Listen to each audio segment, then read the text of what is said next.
you think. It's not a tournament. It's what you don't see on TV.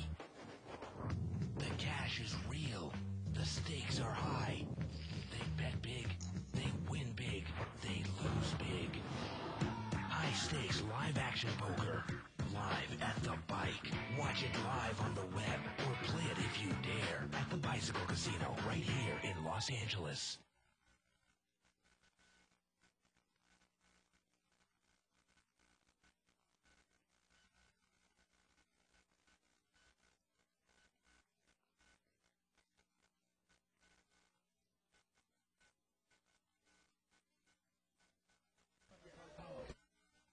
Hello, everyone, and welcome to Live at the Bike, brought to you by the Bicycle Casino in Los Angeles, California, the first and only webcast of real-action cash game poker. Of course, my name is Bart Hanson. I'm here with Dave Tuck, and we're here doing the $25.50 biggest game we do all week, the whale game. $3,000 min, uncapped buy-in, Dave. This game is going to be crazy.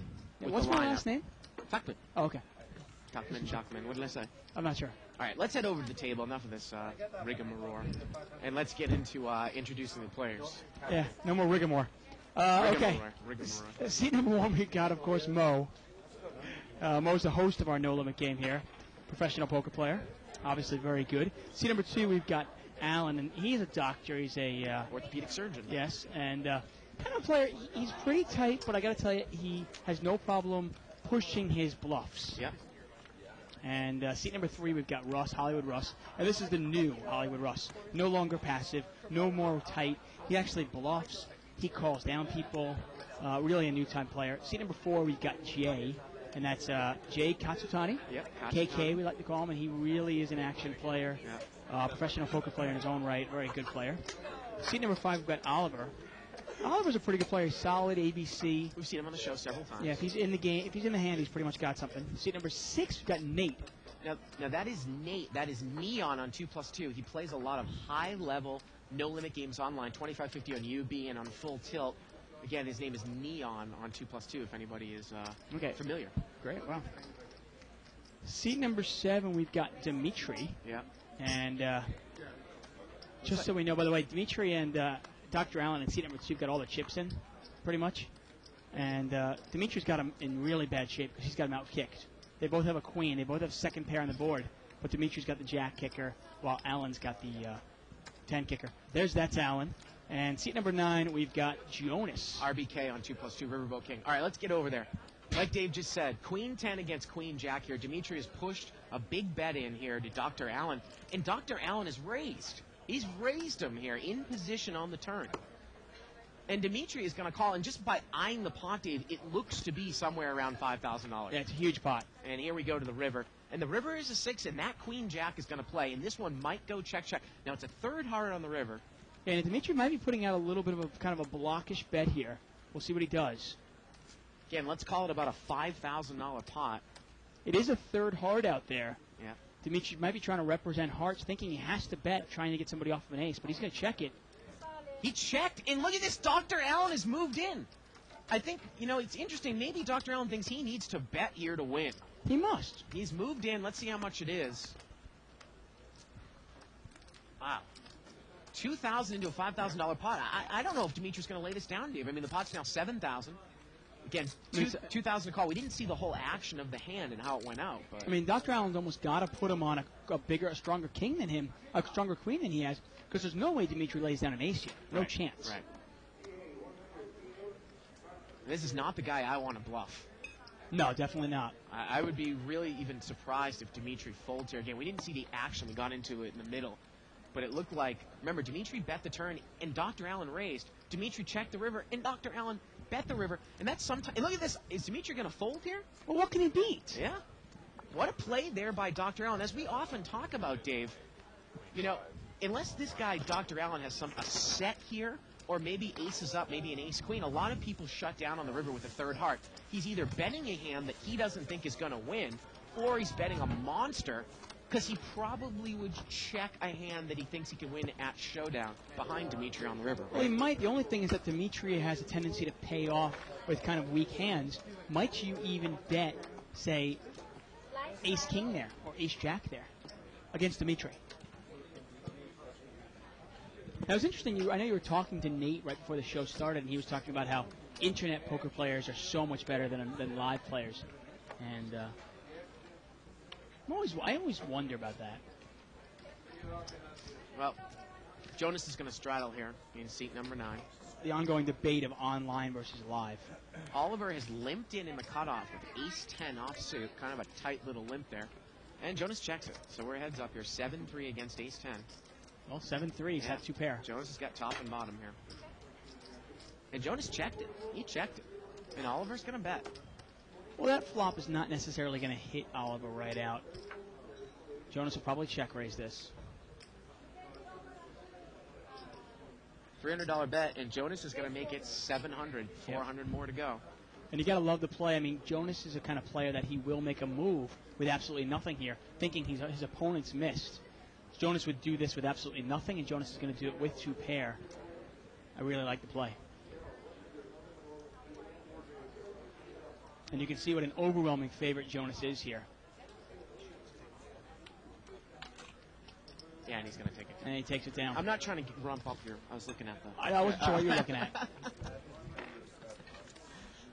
Again, in these bigger games, Dave, we tend to do a 10-minute delay. So if you want to keep the show interactive, as always, you can email us at liveatthebike.com. You can also follow a thread started on the internet by going to 2plus2.com, spelled out. Head over to Tournament Poker in the forum section, World Poker Tour, and other televised tournaments. And we're about 10 minutes behind you. You can also visit our MySpace page, myspace.com/liveatthebike. Become our friend. Send us a message. Interesting announcement here. The Mo told me, and I'll tell this throughout the show. Mo is actually dropping the Thursday. He does not want to do it anymore. So tomorrow we're probably going to do a 200, and from so on and so on. Now, Jay Katsutani, he's got pocket kings, and he's going to make it 250 to go after Dr. Allen limped under the gun with Queen Jack. And that's Allen over there is going to call him the small blind, Dave. He's in real bad shape. He's got King 6 suited. That's a monster for Allen. And Dr. Allen is folded. So we are heads up, kings against King 6. And Jay is over about a 9-1 favorite here. Uh-oh. And look at this. Allen has flopped the club draw with an overcard. And Jay's going to bet rather weak. He's going to bet 200 into a pot that's about 500. Now, Allen has taken to actually kind of raising sometimes with his draws. Well, he's just going to call here. Yeah. And this pot is now $700 here. Here we go to the turn. Well, the turn's a jack. Jay's still good. No, it doesn't help at all. Now, again, if Allen ever added an element to the game where he check-raised Jay here on the turn, Jay would immediately get away from the hand. But a lot of times, Allen is just going to check call. You think here? Oh, come on. I'm telling you, I've been watching Allen. Allen moved on me. We saw last Friday. He made a move on me with 9-10 of diamonds when I had trip jacks. Remember that? Yeah, but the hand wasn't exactly played out in the same manner, was it? On the flop, he moved in on a flush draw. That's what I'm trying to say. Allen has been doing that sometimes, but here he's going to call. He makes the check call here, and now the pot is $1,800 to the river. And the river's a 3, and Allen has missed everything. Yeah. And I assume that Jay is going to value bet this river probably in order of about $1,000 here. Maybe you think that Allen has a piece of it. And let's see how much he's going to bet. There it is. It's $1,000. And Allen gets away from it. Yeah, Allen's not going to. Allen really respects Jason's game there. He is not going to make a move on Jay. You know, on a little bit of a side note, I was telling you, I almost kind of had a bad beat this afternoon when I played a hand in such a manner that my opponent misread his hand. He thought he was weak, and I played the hand the right way because I thought I had the best hand, and he thought he had lost, but he misread his hand, and he turned over 2 pairs to win. I mean, what are you going to do? You know, the funny thing is I know the guy you're talking about, and he always turns over his hand like, oh, what bad luck I've got. Look what I had. Right. And a lot of players are just muck. Right. Unfortunately for you, he didn't just muck. Yeah. Jonas has got an ace-jack of clubs here in the small blind. So and the one thing that really makes Jonas and Jay Katsutani dangerous is these guys will bluff. They're action players. They really read their opponents well, but they also bet their strong hands. They don't slow play their strong hands. Got folded around in Jonas in the small blind. He put a little raise in there, and Mo folded, looks like Jack 3 offsuit. Well, you know, the other thing, too, is, you know, I think I have pretty good emotional composure at the table. And I think you kind of came out last night into a little argument I was having. I was actually shouting at the foreman. Then they're gonna make fun of you. Yeah, I actually came out right after the shouting. Oh yeah. You basically told me what happened. Yeah. And I actually thought you were somewhat composed. Really? Yeah.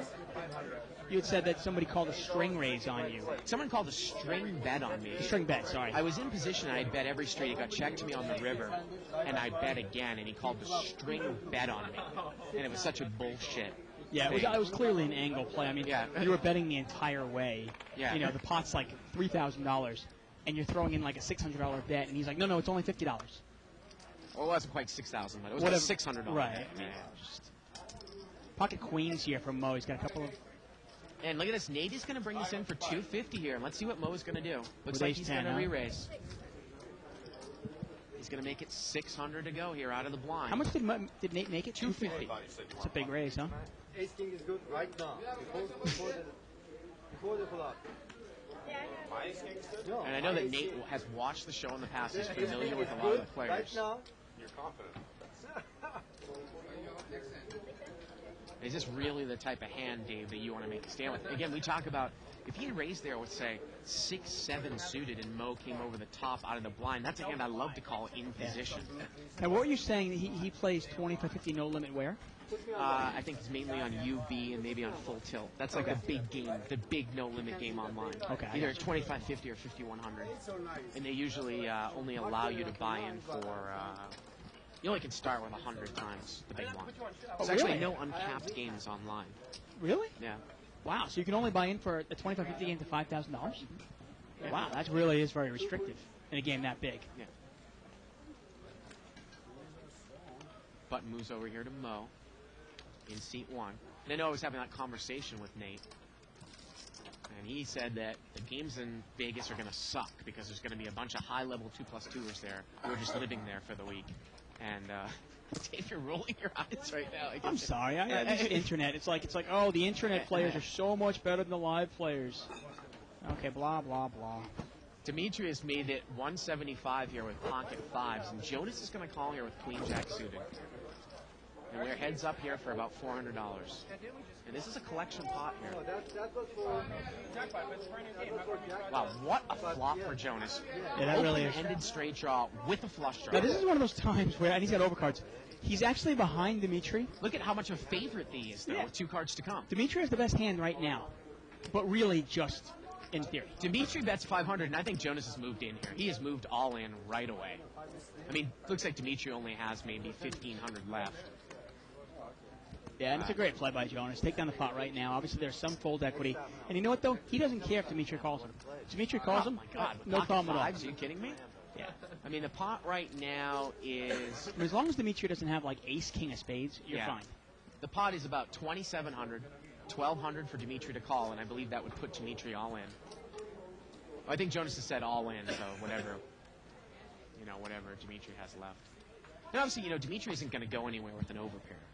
No, definitely not. Definitely not. But And even if Dimitri had pocket aces there, 2 red aces, Jonas is still a favorite. The fact that he had an underpair makes Jonas just a ridiculous favorite, 70-30. In that particular hand, it's really the maximum when you're up against when you've got an underpair to the board and you're up against an over cards with an open-ended straight draw and a flush draw. He had You're about a 21 3 to outs. 1 top. 21 Yeah. outs. I mean, that's just... And then actually, I think it's kind of unique when on the turn, say one of the pairs. Now you have even more outs. You picked up more outs to counterfeit the guy's hand. And it's almost 50-50. You actually might be a favorite with 1 card to come. Yeah. I think it's like 27 outs or something like that. It's great. Well, yeah, I mean, there's only 44 cards to come Yeah. up. You have more than 22 outs. You're a favorite. Right. 4-way action here, limped around. Oh. Queen, Jack, Deuce here. Well, nice and, flop for that's Allen. Yep, top 2 pair here. And it's about a $200 pot, and Allen's going to bet. Looks like $250. There you go. And I can't imagine anybody calling this. Oliver's not the type of player that's going to make a move. He's really just waiting for a big hand. And the players at the table are paying attention. Oliver's not one of the players they'll give action to. Next Friday. Next If there's really anybody else at this table, you can probably give some action to him the way Hollywood Russ has been playing lately. Jonas is actually telling me before the show that he called a big bluff by Hollywood Russ, where Hollywood Russ was bluffing with a flush draw, If you missed fold it, the hand, and Jonas made a big call with just king high.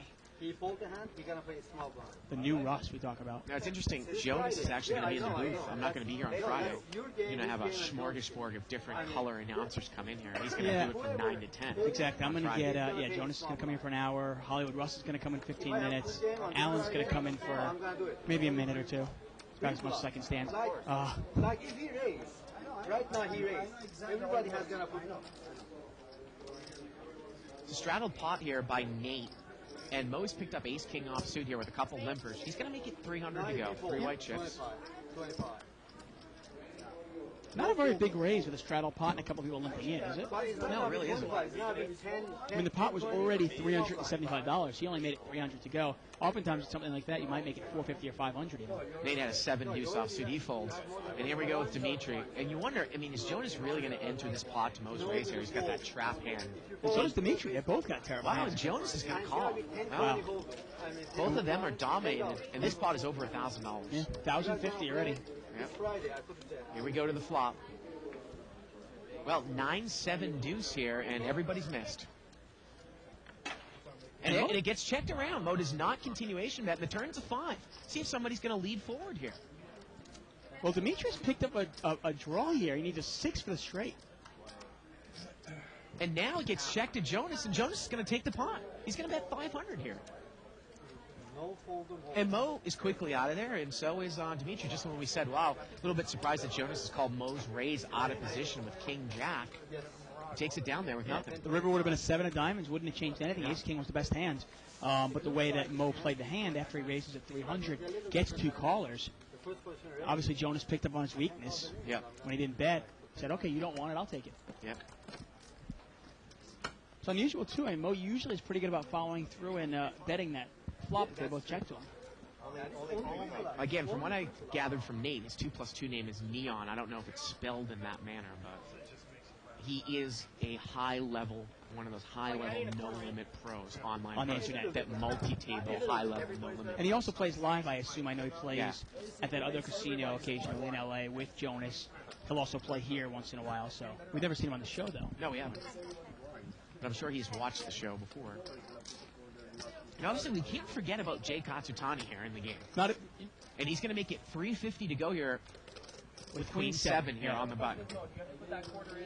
And that's Allen's got pocket 3s. He's going to call. And Mo's got a Jack 10 suited. I'm sure he's going to come in the pot here as well. No, he's not.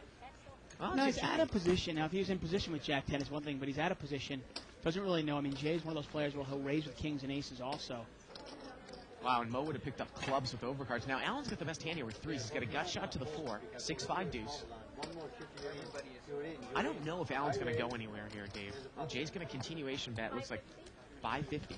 Allen will often call one time, and then if he doesn't kind of pick up a 4 here or a 3 here, he'll check and fold the turn. Body's now 1,200. It's 550 for Allen to call. You can see Look at this. He's thinking of raising here, and that would be a great play. Well, he's really short, you know. I mean, 550 would be almost half of his stat. Then he gets away from it. Yeah, he throws it away. And that was probably the correct play to raise or fold. Yeah. One of the two. If you think Jay missed and you think your 3s are best, move all in. If you don't, then throw it away. Hey, Donna, if Nate doesn't mind out there, do you hear me, Donna? Ask him what his 2+2 name was in terms of how do you spell his name. If he doesn't mind. If he minds, then fine. But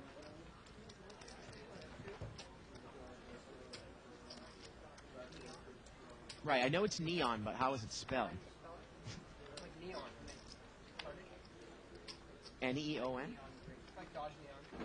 Oh, okay. There you go. It is Neon there. All right.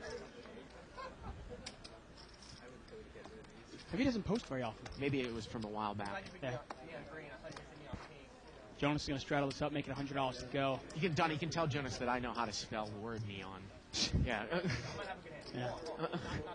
We talked about Hooked on Phonics last night. Right. We're going to raise here by Nate.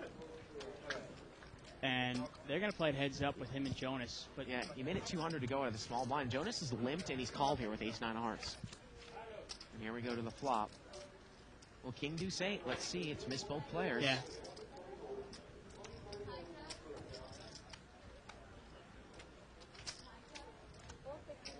450. And he's going to take it down.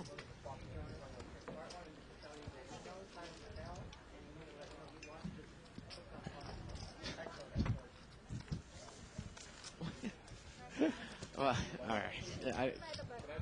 I don't have anything to say. I'm sure Sorry. Jonas understands that. I'm sure, right? Clearly. Yeah. Button moves over to seat number Yeah. 6. Dimitri's the small blind. That's $25. Allen will be the big blind. That's $50. And we'll see this. We're live at the bike. I'm David Tuckman here with Bart Hansen. Playing 25-50, no limit hold'em.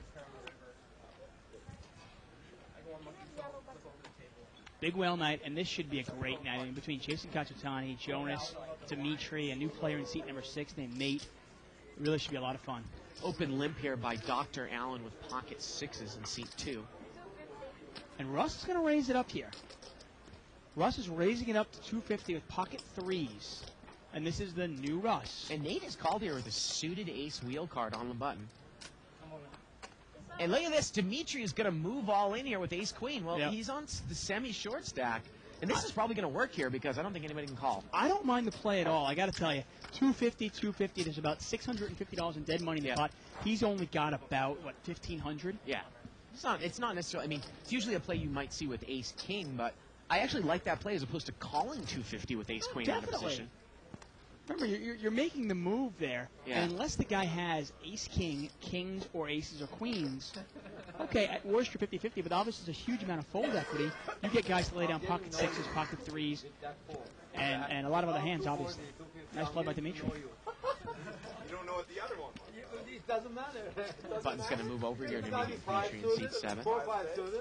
Ace 4 or pocket Could have been any of the other 3 fours. What's the matter with you? That's about it. That's what it is. Oh, well, that's a bunch of hands. Button moves over here to seat 7.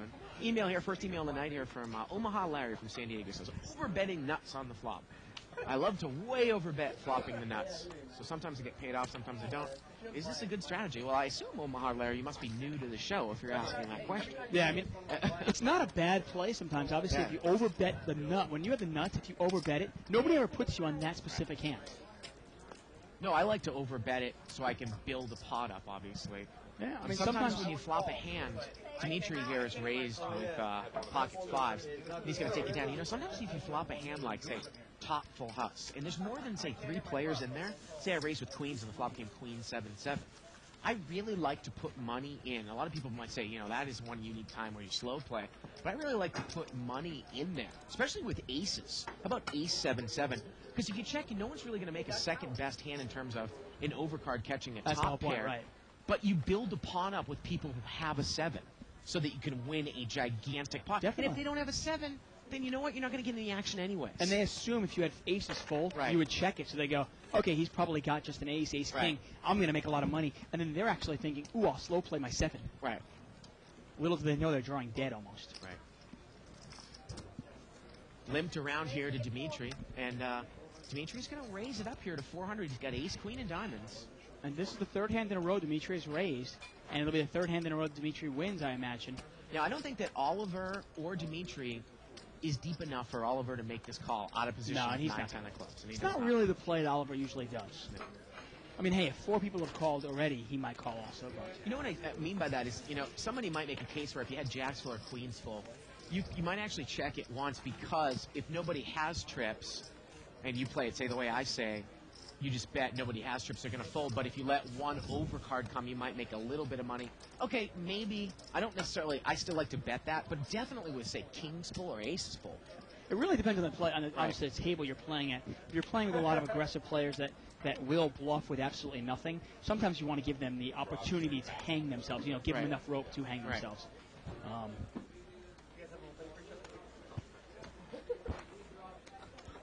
But oftentimes by betting, actually, you give them that rope because they almost think, oh, he's betting, he's weak.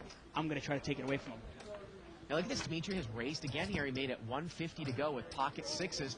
And Jonas is woken up here with big slick offsuit in the button. He's going to make it 450 here. And let's see what Dimitri's going to do. Looks like Dimitri's going to make the call. Well, of course Dimitri's going to call it. You wonder if rags come if Jonas can get Dimitri off the hand. I mean, it's got to be really raggy, huh? It's a $900 pot here. Well, how Well, about this that's flop? it. I mean, he's only looking at one overcard here, Demetrius. I mean, I got to tell you, I think Dimitri's going to bet it, and he does. He's going to bet right away. I like the play. And this is sometimes where, well, I think that Dimitri's bet enough, and Jonas realizes that there's probably little fold equity. Sometimes when we talk about Jonas's weakness, that wep. And look at this, here the wep comes, the win every pot syndrome here, Dave. He is raised. I was wondering what the hell a wep means. And look, Dimitri immediately calls. And Dimitri immediately calls. Turn is a 10. Jonas has got the king of spades in his hand. And the river's a spade, and Jonas makes a running flush. Oh, my goodness. Yeah. Wow. I was wondering what the heck. I was wep. I was something you made up, or did you hear that on 2+2? No, remember we were talking about No, this I know. last I didn't couple- realize there was an acronym for it already. Well, we were talking about it the last couple of weeks, why sometimes we love Jonas's game, but why does he get involved in a situation like that against that type of player where with those stack sizes, I just don't see any fold equity there. Well, I'm wondering, let me throw this at you. Yeah. Is there a chance you think Jonas thought he had the best hand? I mean, couldn't a Dimitri raise with king, queen, ace, jack, ace, queen, something like that?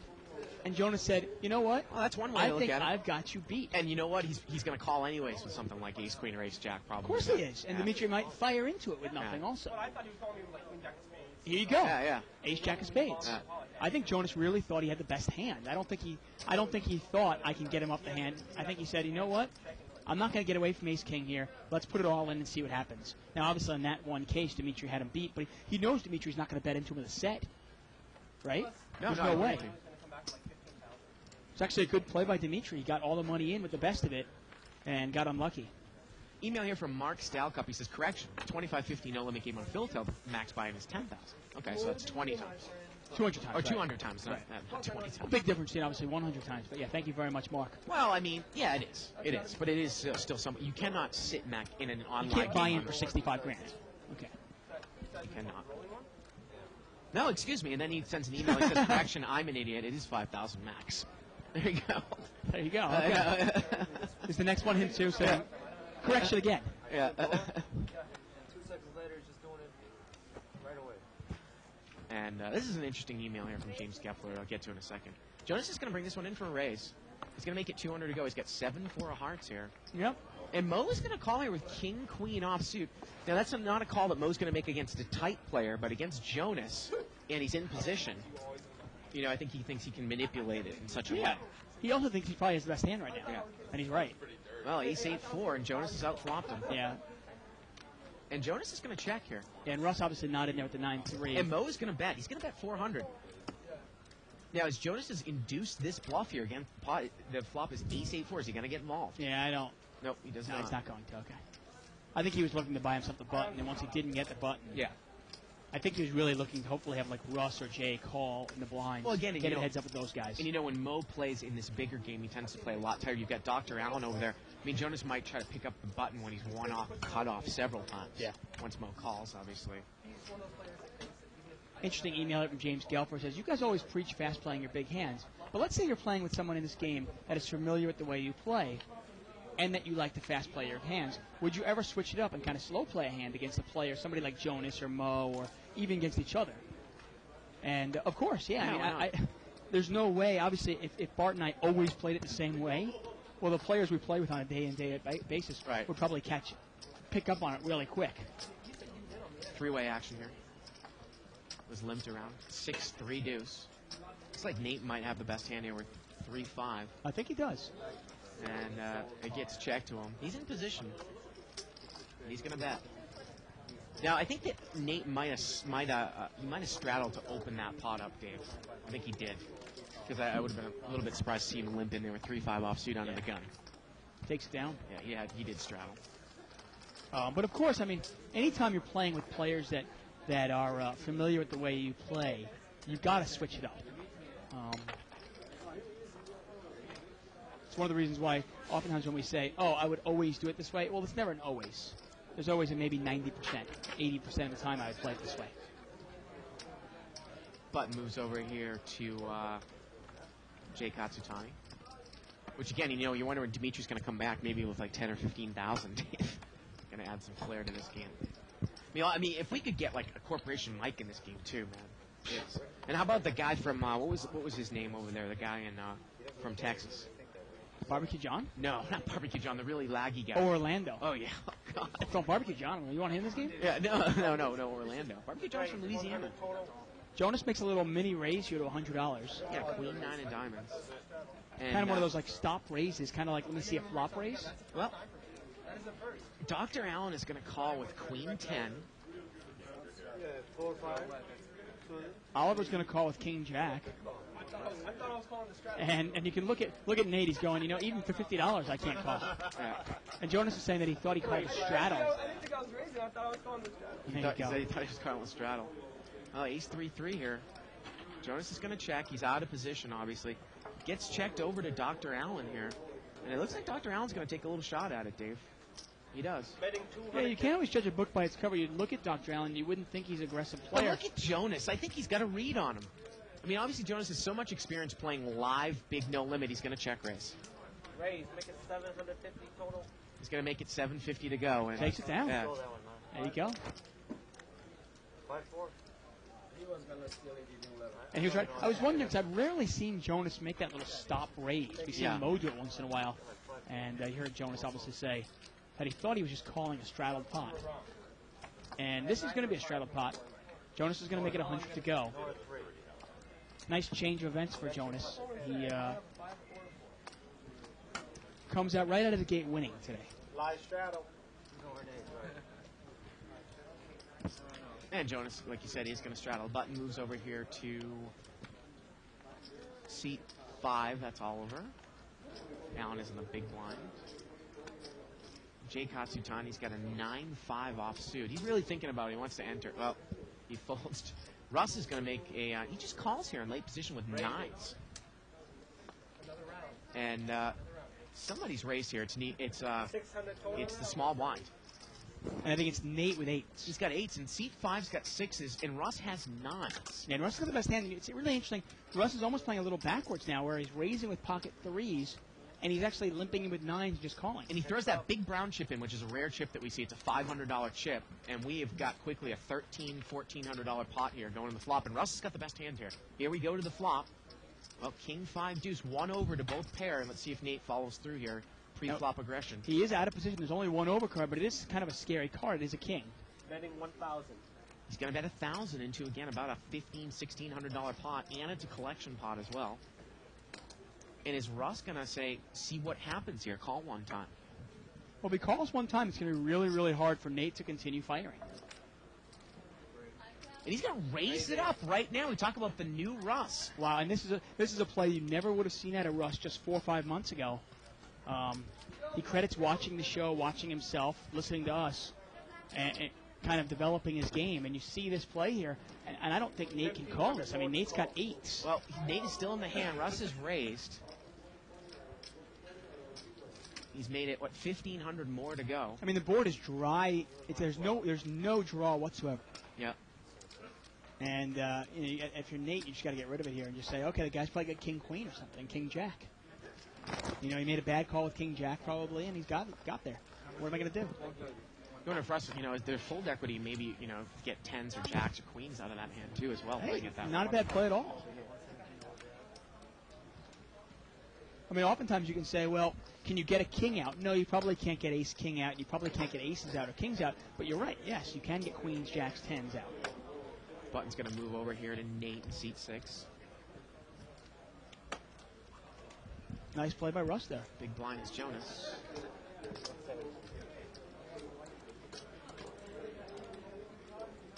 And I got to tell you, just based on the beginning of this game, the first 20 minutes of this game, this is not exactly a live lineup. You know what I mean? You're seeing a lot of aggression. You're seeing a lot of betting and raising and re-raising. Pocket kings here for Oliver in seat 5. Yeah, I mean, you wonder if Jay really likes to be in a game that he can kind of control. Right. This is not a game that Jay can control. You wonder how he'll adapt. Raise. Make it 200 total. Oliver's going to raise to 200. Now, Jonas has got a little Broadway here. He's got queen jack offsuit. Talk about the value of this hand. Say if the flop were to come out, ace king 10 here, and it hit Oliver in a major way. Of course. Here we go to the flop. Well, ace 8-4, and Oliver's got the nut diamond draw here with kings. You can really go to war with kings here in this sense. And he's going to bet. Betting 600. He bets 600 here. Was it Ace of Clubs, Mark? No. I don't know if Jonas is going to get involved here. No, this is not really a spot to get involved with. He's going to throw this away. Talking about a marked card. I mean, Jonas really is really a mover and a shaker. I mean, I remember when we used to do the 5-10 game way back when, over a year ago. He used to be pretty laggy, loose, aggressive, but he is definitely... And it's funny you asked Nate that question because Jonas has so much live experience. And I actually talked to some young people that do not play online. They only play live in no limit games. And you have to give the edge to a guy like Jonas to be able to steal and make a move against, say, even like a Dr. Allen, where he picked up $800 there. Right. Well, it'll really be interesting to see how Nate plays. I mean, if most of his experience, and I don't really know, obviously, but if most of his experience is playing online, it's interesting to see how he'll take that to a live game. Now, he was saying that a lot of the internet players will destroy a live game. Now, the only thing I'm wondering is, will the internet players have the patience and the discipline to play in a live game that plays, first of all, not only does it play, I'd say, 30% as fast as an internet game, but you can only play one table at a time. I mean, you wonder if they'll have the patience. Well, sometimes, you know, some of these guys who are multi-tabling 4, 8, 12 tables at a time are always occupied with doing something. And you wonder if you take this... Especially if it's a 6-max table game. Totally. You wonder if you take a 22 or 23-year-old guy who's a really good player when he's playing 6 tables at the same time on internet speed. Right. You know, especially when it's 6-handed. Now you're sitting here waiting for a setup, as we are now. Yeah, I mean, that really tests your patience and tests your discipline. And you wonder how many of those players can make that adjustment. I got an email here from Richard, who's Photalk on 2+2. He says, we're having a private tourney on True Poker right now for a $1,500 World Series of Poker seat. We're supposed to have been 30 players, but only 23 showed up. So if anyone wants to watch, you can railbird over there and check out your favorite 2+2er at the True Poker Zoo private satellite. So there you go. Well, there you go. Button moves over here to that's Alan. Seat 8. Again, you can email us at live@thebike.com. Said only 23 showed up. Can I play? I'm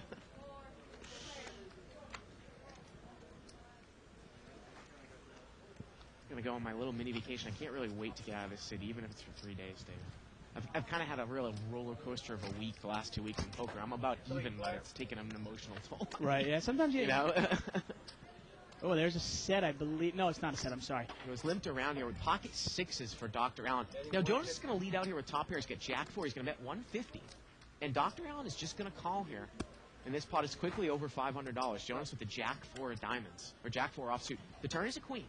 Changes nothing. Can't really think the queen helped Jonas's hand.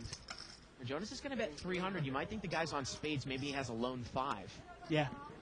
The way he's betting it, kind of controlling the pot here. And Allen calls here again. And this pot is, oh, maybe $1,300. Here we go to the river. The river's 3 and 6s are good here. And Jonas checks. Now, this is really interesting. Can you value bet if you get 6 I here? think you can. And Dr. Allen bets. And look, it's I a nice wouldn't be value bet. surprised if Jonas calls here. I mean, the bet is about 500 or 600. And this is a great value bet here by Dr. Allen. It really is. I mean, it's really tough to put him on. You go, wait a second, what would he bet? And look at this. Jonas calls without a second thought. What a great bet there by the orthopedic It really surgeon. is. I mean, you were just pointing out that most players don't bet there for value unless they have a monster. And you're saying, like, let's say, so you almost look Dr. Allen either has a full house, Dr. Allen has a 3, or Dr. Allen has 5-6, something like that, or ace 5. Yeah. And he was slow playing it. But you wouldn't expect him to bet 6s there. Well, actually, you know, the more you look at it, you wonder. Now, I don't know if Jonas is that familiar with the game, but I'm sure he was probably expecting to lose to a hand like 5-3 there, probably as opposed to pocket 6s. Oh, yeah, definitely. That would be the hand. You're either going to lose to 5-3 or the guy had some sort of 5 or some sort of spade draw and missed. Right. Ace-queen here for Dr. Allen in the big blind. There it is in C2. And Oliver limps in with a king-9 suited, and he is dominated because they both have clubs, and you can see it there. And looks like Allen's going to raise this, though, out of the blind. He's going to make it 200 more. Now, I always wonder when you see a tight player, a pretty solid player like an Oliver, it's always easy when you pick up a big hand early.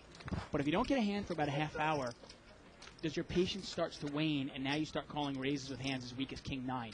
Well, $600 pot here. Oliver's hit top pair, but it's really a bad flop for both players. I mean, Allen is going to lead forward here, and he's going to lead here. He's going to lead for the pot. Do you get involved with king-9 here? And then you wonder, I mean, you see it all the time. I see really, really tight, good players kind of lose their discipline, don't have the patience to stick it through. Well, I think he's going to push here, Dave. Yeah. He's going to raise. And he's in fine shape here. Obviously, he's going to win this pot, but you see him committing all his chips for the hand as weak as king 9 of clubs. Very easy here for Dr. Allen to have aces. It's 1,000 more here to call. I don't think there's a whole lot of fold equity here for Dr. Allen. Dr. Allen also could have ace-king. I think Dr. Allen is out of there. Yeah. But like you rightly point out, I mean, yeah, Oliver's taking a stand here. He's making a raise, and he really can only get called probably or get re-pushed by a hand. If he gets re-pushed, I don't think he can really get away from it with his stats. Yeah, I mean, well, I mean, he made a mistake. Now, obviously, you can't always judge a poker play by the result. Made a mistake by, first of all, limping in with a hand as weak as king 9 of clubs. Get a chip count here. Yeah, I'm going to take a look at the first chip count of the night. I think it's $46,000. Dimitri's been away from the table for a bit. I assume he is coming back. Jonas has got the most amount of money at the table with $10,000. Let's take a look at the differences here. Yeah, Jonas up a quick 5,000, Russ up 2,000. Dimitri and Allen and Nate are all down. Raise, make it 300. And Jonas has picked up pocket kings here in the cutoff, and he's going to make it 300. And this is really great for his style if he's raising a lot of hands in the cutoff and in the button, because you don't give him credit necessarily for a large hand. Let's see what Hollywood Russ has called him with. Let's see if he's called him with a rather weak marginal hand. Well, it's pocket eights. Okay. I don't mind that call at all. No, not at all. I didn't see it yet. That's a hand that shouldn't get you in trouble. Yeah. Well, there's a deuce. Well, what if rags come here? Look at this. 2 overpairs to the board. And is Russ going to check raise here, Dave? Russ has not gotten away from a hand in 3 weeks. Jonas is going to bet 500. Now you wonder, if you get kings here and you get check raised. I got to tell you, my respect for Russ's game will go way up if he gets away from this hand, but he's going to raise it, I think. $500 bet here by Jonas, and Russ is going to raise. Hey, now, if you're Jonas, how about a smooth call here? Well, my question is, a couple months ago, I think you get rid of the hand sometimes, but now to Russ, there's so many things you can beat, like a higher overpair here. The potty's now the potty's 2,600. It's 1,500 for Jonas to call. There are a lot of ways to play this now. You can smooth call this with the kings, but with Jonas's image and the way Russ is playing, you can raise it right away, and Russ might call you anyway. But in this case, he's going to let Russ bet into him on the turn. And this pot is over. It's about 4,600 here. $4,600 pot to the turn, and the turn's a king, and Jonas has hit top set. He's got the top set. But I don't necessarily know if this is a hand. He doesn't necessarily want to slow play. If he gets checked to him on the turn here, a lot of action killers come out. Obviously, maybe a 4, 6, an ace, something like that. It's funny now. Jonas bet, Russ raised. Jonas called. You wonder if Jonas would have made more money on this pot if he just pushed in right away on the flop. Who knows? The king will kill a little bit of his action. Almost would have been better, say, a 9 or a 7 to come out. Again, it's about a $4,600 pot. And Jonas is going to bet 2,000 or 1,600. He's going to build that pot up. It's now a $6,200 pot. Remember, this is the new Russ. He doesn't like to get bluffed off of hands, Dave. No, he doesn't at all. And he made a big move. He's got a lot of money in the pot already. I mean, could Jonas have made a call here with something as weak as ace jack or ace queen and now tried to represent a king with a wheel draw here? He definitely could. He definitely could. It's funny.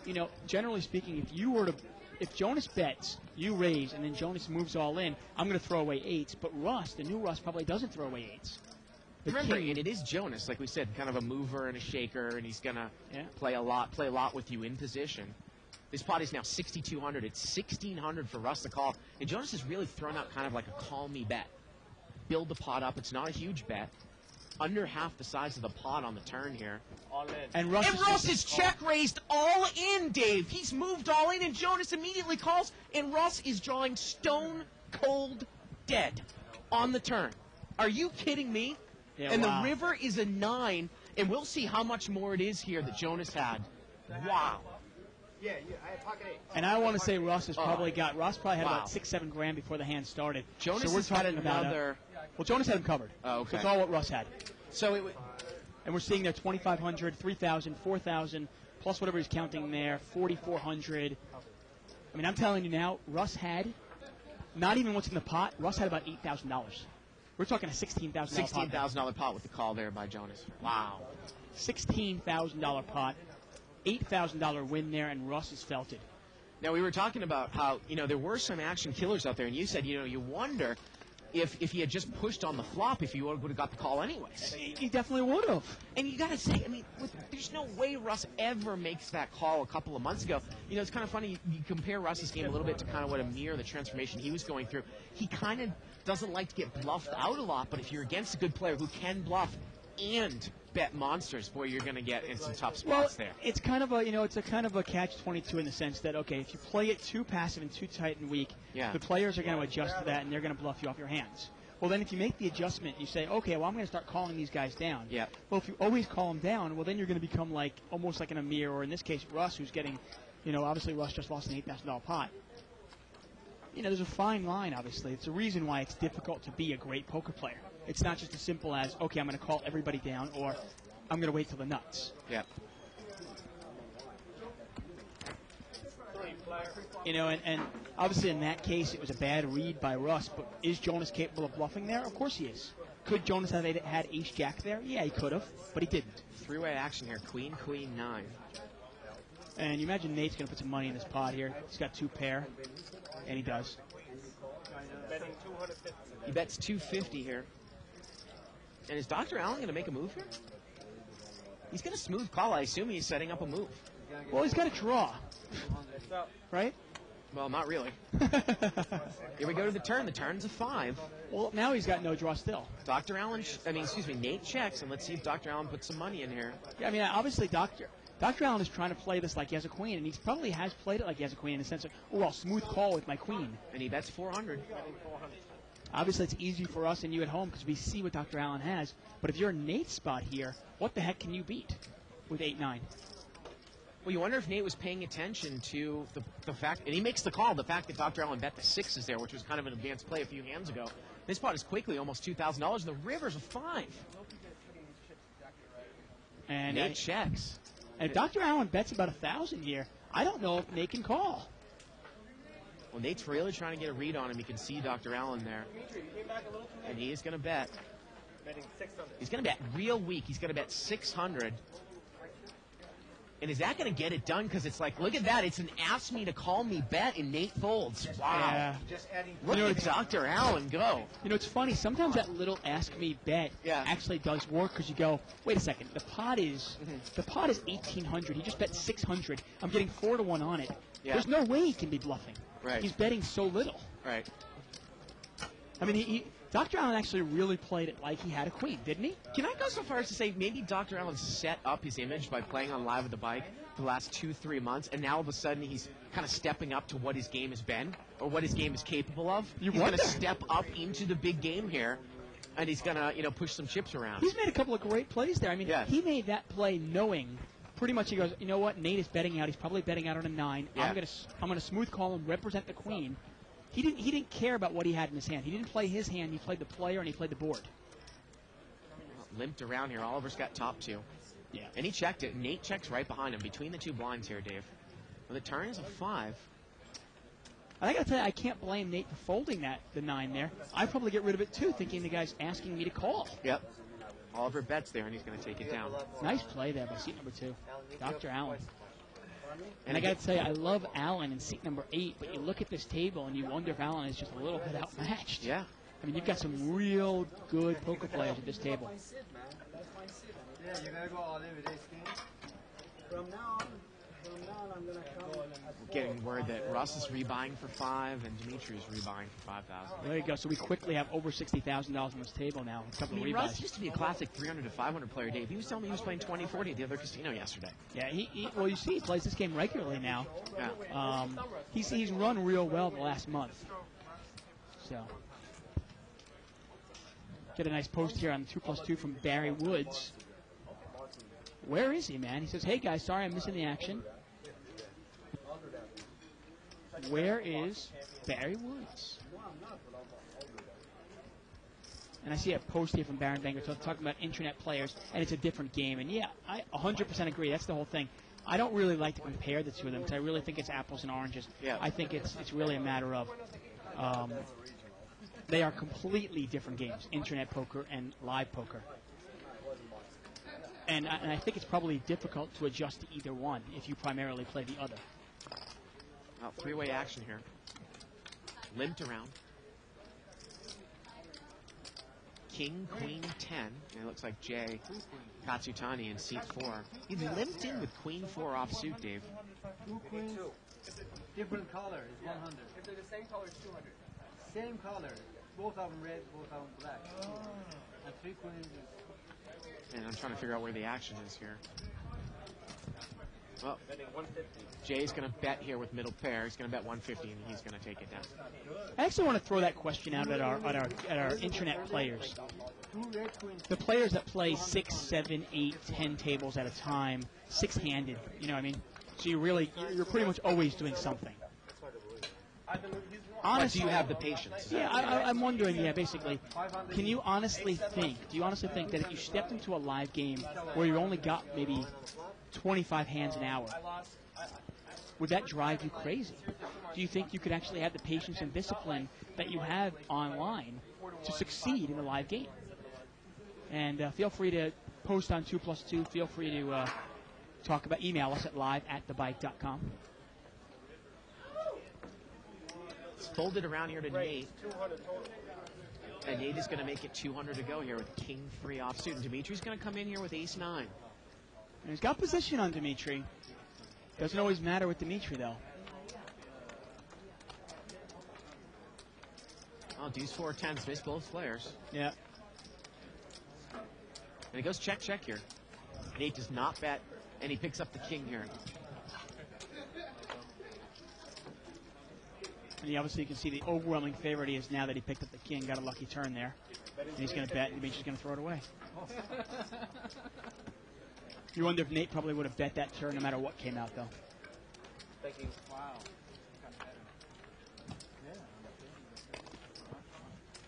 Gotta tell you, I'm really impressed with Dr. Allen's play in seat number 2. You don't think he makes too many moves. That might be the only move he makes all night. But really a well-timed move against a player that is paying attention enough to actually throw his hand away. We haven't seen him make moves like this since he's been on the show. He's been on the show 4 or 5 times, Dave. Exactly. Yeah. We saw him make the move with Queen 10 against Dimitri with Queen Jack. He Right, got him off that hand, too. right. And normally you don't want to bluff Dimitri, but that was probably the only hand Dimitri would lay down was Queen Jack. You know, you bring it from this side. Limps some- around here. How about kings for a couple of red kings for Nate here? Well, he's got King Jack offsuit. He just limps in there. Oh, right. Sorry. 3-way action here. I was hoping they were kings. $150 pot. Kings would have been much better here. Rag board here, 10, 6, 7. Dr. Allen is good with ace high. Let's see if Nate's going to throw a little more. Nope. Checked around her. Turn to 4. No pair, no pair, no pair. Ace high is the best hand, but this is one of those whoever bets is going to take it down. Checked around again. The river here is a king, and let's see if Nate is going to put a little bet in here. Again, the pot is about, it's about 150. Betting 200. And he's going to bet 200 here. I like the bet. I really do. Why not? Maybe you get somebody with a 6 or a 4 to call you. You never know. Thank you. Awesome. Some guy had ace 6 and figured he could just check it down the whole way. Yeah. Again, you can email us at live@thebike.com. So tomorrow night, we're probably going to be doing a $200 no-limit game, so all you pajatos out there. Well, we might do either 200 or 3 to 5. We have 2 200 games. Yeah, tonight, right? we haven't done a 3 to 5 game. We haven't. Oh, we'll do a 3 to 5 game then. Okay. So 3 to 5 tomorrow night. Yeah. 3 to 5 game. And I had a feeling, Mo was talking about doing those Wednesday, Thursday, and Friday. I told and I had him, a feeling it would be too much for him. And Yeah, I mean, it took a that's- couple of weeks yeah, before yeah. he finally realized it was. And look at this, Jay Katsutani has brought this one in with a raise with King Queen offsuit, and Oliver's got aces. 3 raise. 300. And he's going to mini raise it here to 300. That's a raise. And Nate here, he is going to call the mini raise with 8-6 of diamonds. I mean, if he's And that's going to bring Dimitri in with 10 9 of if clubs. he's deep enough, and this is almost a time when if a guy with a big overpair mini raises and gives you odds, you almost know he's got aces or kings here, Dave. Yeah.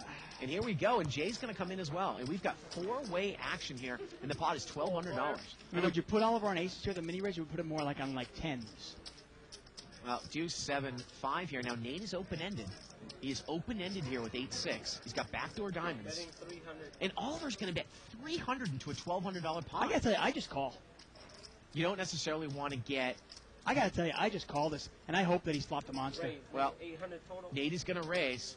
And I got to think that the way that Oliver set this up, he's going to push here with aces. I think he thinks they're good. And that's the problem. Now he's going to push, Yeah, and and now there it Nate, is. and now Nate can't call. I mean, I gotta Well, tell you, we're going to see we're going to have to take a look at pot odds here and see what the pot is. normally I love raising with draws, but I gotta tell you, with 2 players behind me and the way Oliver's raised it, I might even put Oliver on pocket 7s here. Well, he just mini re-raises, and Nate is coming back over the top.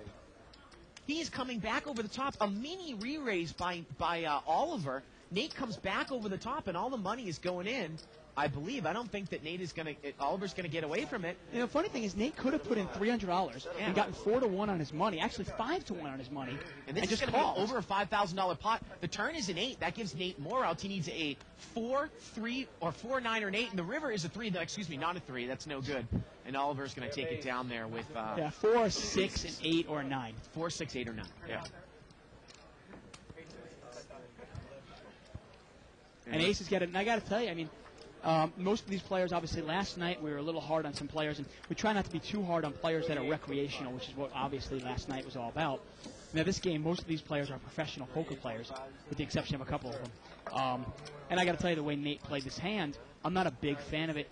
We always preach sometimes being aggressive, raising with your draws, but if a guy is going to give me that much, if he's going to make it that cheap for me to call with my open-ended straight draw, I'm going to take the It card. almost seems like he wanted to be raised. Do you know what I mean? I mean, of course, we can see the cards, but I see what you're saying. We talk about this on the show. Sometimes you don't want to raise yourself off the draw, just like we saw that episode with Kathy Liebert when the guy mini check raised her when she had the nut flush draw. What was the point? What's the point of her coming back over the top? Right. If she knows he has a monster. In actuality, the pot's $1,500, but I'd rather take the free draw pretty much, which is giving me 5-1 on my draw. I'd rather take the free card almost and see if I can win a huge pot when the 9 falls on the turn or the 4 falls. I mean, I just don't. I mean, obviously, we know Oliver probably a little better than Nate knows him, but Nate is not re-raising without a pocket pair probably, and he's probably not betting into 4 opponents without at least an overpair or something. His weak bet, I'd almost put him on pocket 7s. You know what I mean? The way it was like, ooh, I'm weak. Somebody raise me. You know, and instead of basically getting a free turn, he ended up putting all his money in the pot, being a 2-1 dog. Well, Russ has got pocket 10s here in the big line. Dimitri's going to limp in. Jonas is going to limp with Queen Jack. Let's see if Russ is going to raise here. Some dead money out there. And look at Oliver. He's only played 2 hands tonight, and he's doubled up already. Yeah, that was More about than an doubled $8,000 up. or $9,000 pot there. Oh, he's huge already now. And Russ is going to raise. He makes it 500 to go, and Dimitri immediately calls him with the Queen Jack. Wow.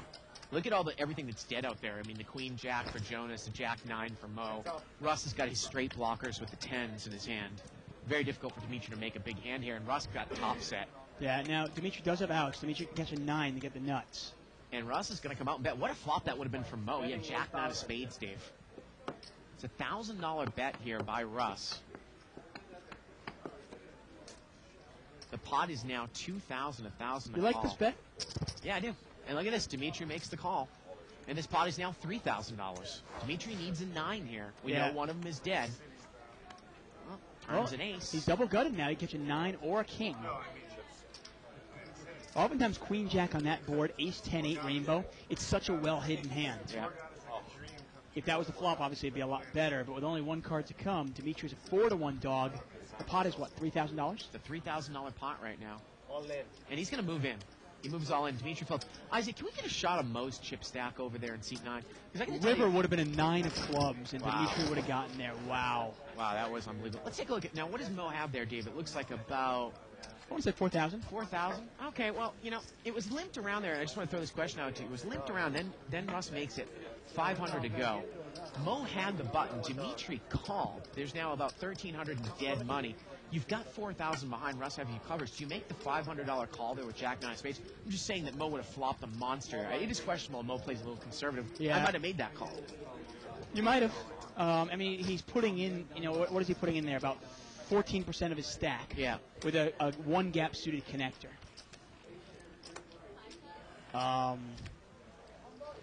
Yeah, I mean, it's very, very borderline.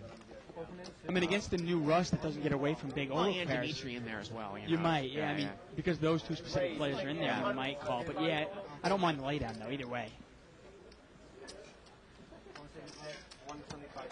And we got a little raise here by Nate. He's going to make it looks like 175 to go here with ace 7 of diamonds. And Mo's going to call this, though, with king-queen. King-queen suited. And Jay Katsutani's going to come in here with 6-3 of diamonds. Well, if diamonds come, he's in trouble. Here we go. It's about a $550 pot. Nate, the pre-flop raiser. Well, there's the ace. We always talk about an ace here. Pretty much you're going to win a small pot or lose a big And it one. gets checked around here. Checked around. Nate did not bet. The turn is a 5. I mean, is he slow playing his hand, or he just doesn't want to get? He wants to keep the pot small. Maybe he wants Or to. is he inducing a bluff? Well, I mean, let's see. Now Jay's going to throw a bet out here. He's going to bet 375. Now Nate definitely has induced this bluff. yeah, but what can he beat? He's playing 5,000 behind. We're getting word, Dave. Yeah, I got to tell you, money is just flying on this table. Well, he's going to make the call. And Mo is out of there, and Jay's going to have to throw in one of these big river bluff bets here to probably win this I think he one. might just shut down. River's a queen. Pot is now about $1,600. And he's out of position. He has absolutely nothing. He took a stab at it on the turn. Question is, what would the guy check on the flop and then call the turn? I mean, he's almost playing it like he has jacks or something now, if he's got like jacks that, or right? tens, you take another shot at it because another overcard has come on the river. Yeah. I mean, then again, he could have queens.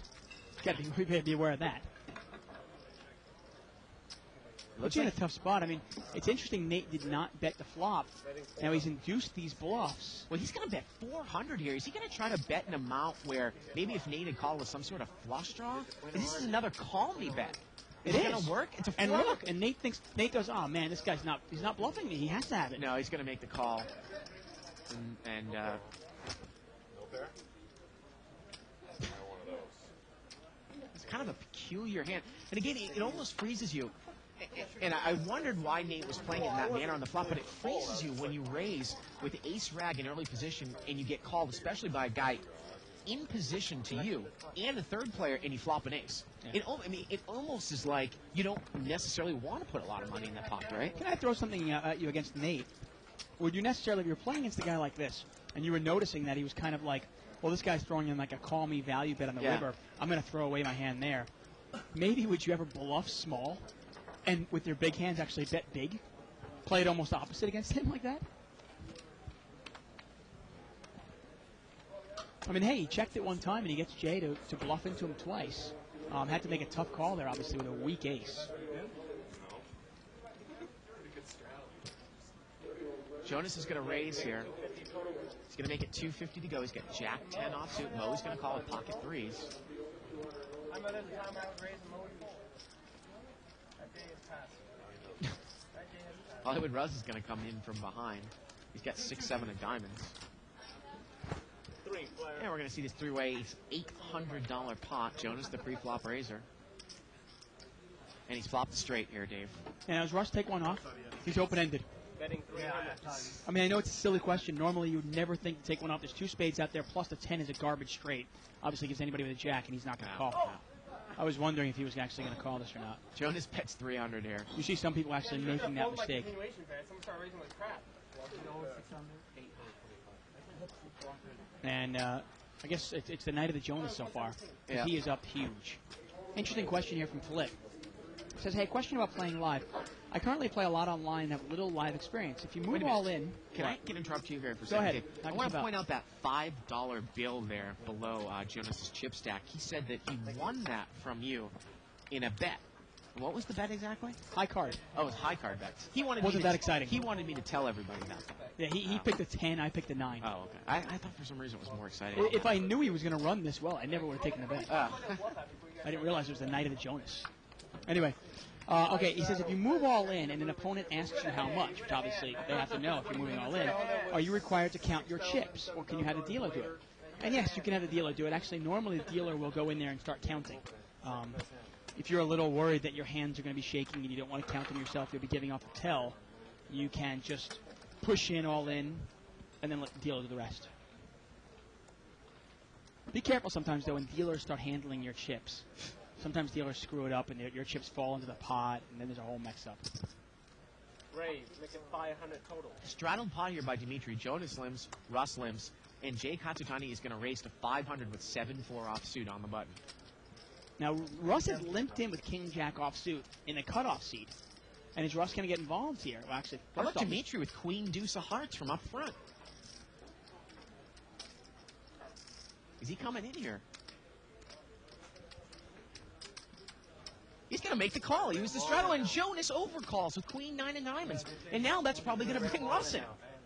Russ is going to make this call, Dave, and this wow, is this the pot biggest is what, pot. 2100? Biggest pot we've seen pre-flop tonight. Over 2,000 here. Jay Katsutani. And look at the hands. Nobody's got anything. The razor on the button was 7-4. Here we go. Ace, ace, jack here. Nobody's got an ace. Hollywood's Russ has got the best hand. Do you bet into Jay here? Yes. Do you bet into Jay? Although I got to tell you, actually, probably the best play is Russ checking to Jay.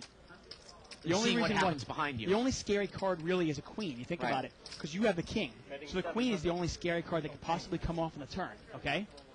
And I'm going to throw this at you. Well, Jay's bet 700 into a $2,000 Well, there you go. pot. By Jay betting it now, you get to see what Jonas and Dimitri Right. do. You don't want to commit your money in there and then watch Jonas or Dimitri having an ace behind you. Jonas is out of there. And now when they both safely throw your hand away, And Russ is going to quickly call here without a second thought. And Jay is virtually drawing dead here with 7-4. look at that. I mean, he's running sevens or fours. $3,500 pot, and now Russ makes bottom full house. Well, I mean, I imagine Russ is probably going to check this. I mean, the pot now... There's really no point in betting this, is there? Pot now is 3,600.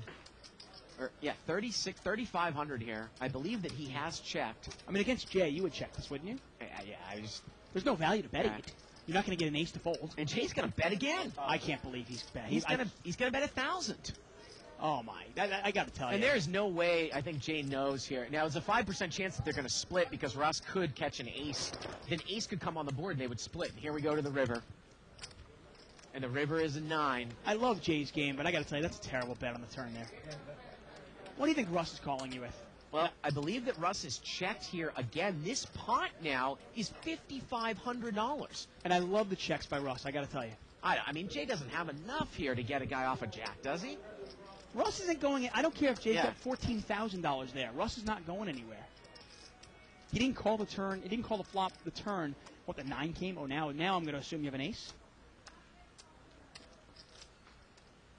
I think it's time to just shut down. He just doesn't have enough. No, Anyways. you lick your wounds and you just go, okay, forget it. I check it. Yeah, he says he can't pull the trigger. Let's see the jack, and there it is. Yeah. Couldn't pull the trigger. Well, Couldn't pull the trigger because you would have just been giving money away. right. Yeah. I mean, and I guess he correctly figured that out. The bet on the turn, I got to tell you, I love the check by Russ.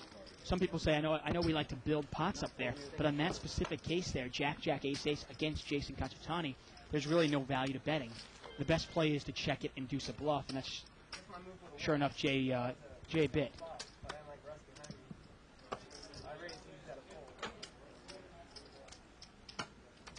Interesting email by James Gelfer.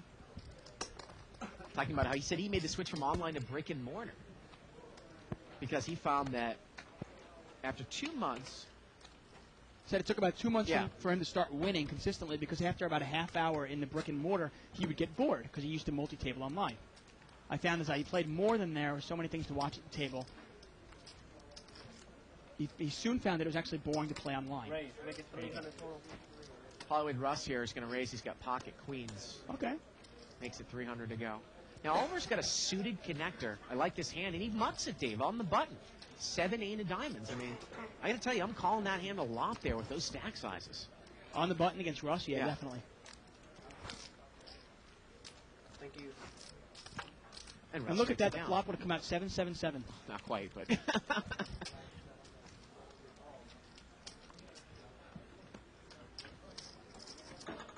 Email here from KMA. He says, hey, guys. I've often played at the bike, but it's been a while since I've been there. I was wondering where in the building your table is located. Well, I wonder if he's been here since last year's Legends. Yeah, depending on when he was here. Yeah. Our table actually could be in The grill. I guess it would be actually the employees' Right. restaurant. Do you see that they've closed down the grill now, and they're going to replace the grill with a sushi bar? Ah, it's about time. And it's called Yoshi's Sushi Bar. Yoshi's Sushi Bar. Raise. Is Yoshi involved? Yeah, I think he's the owner. 2,000 the river. Are you kidding me? I don't think it's called. Limped around here to Nate. He's going to make it 300 to go here at 5-3 of clubs. And Jonas is going to call him with Jack 9 here. That's going to bring Dr. Allen in here with 7-8 of spades. And this pot is going to be $1,000 here. Best hand on the turn we're done. You can call. Three-way action. It's a $1,000 pot. Here we go to the flop. Well, 6-6-3. Nate's got the best hand. Yeah, Nate's usually pretty good about betting his two pair there. And I'm sure he will bet this. And the big question is, would Nate bet a 6? And I have to assume he would. Seems like a pretty good player, but until we see it, obviously we don't know. Again, it's a $1,000 pot here, Dave. Betting 750. And he's going to bet 750 here. And he's going to take it down. What a night at Live at the Bike. 25.50 blinds, $3,000 unrestricted game, and we've got well over $60,000 on this table right now. A lot of deep stacks. Jonas is probably up over 10 grand already. You know, he's got a lot of money in front of him. Russ has got a lot of money in front of him. Oliver in seat 5's got a lot of money in front of him. I didn't notice how many chips I had. What is the verdict?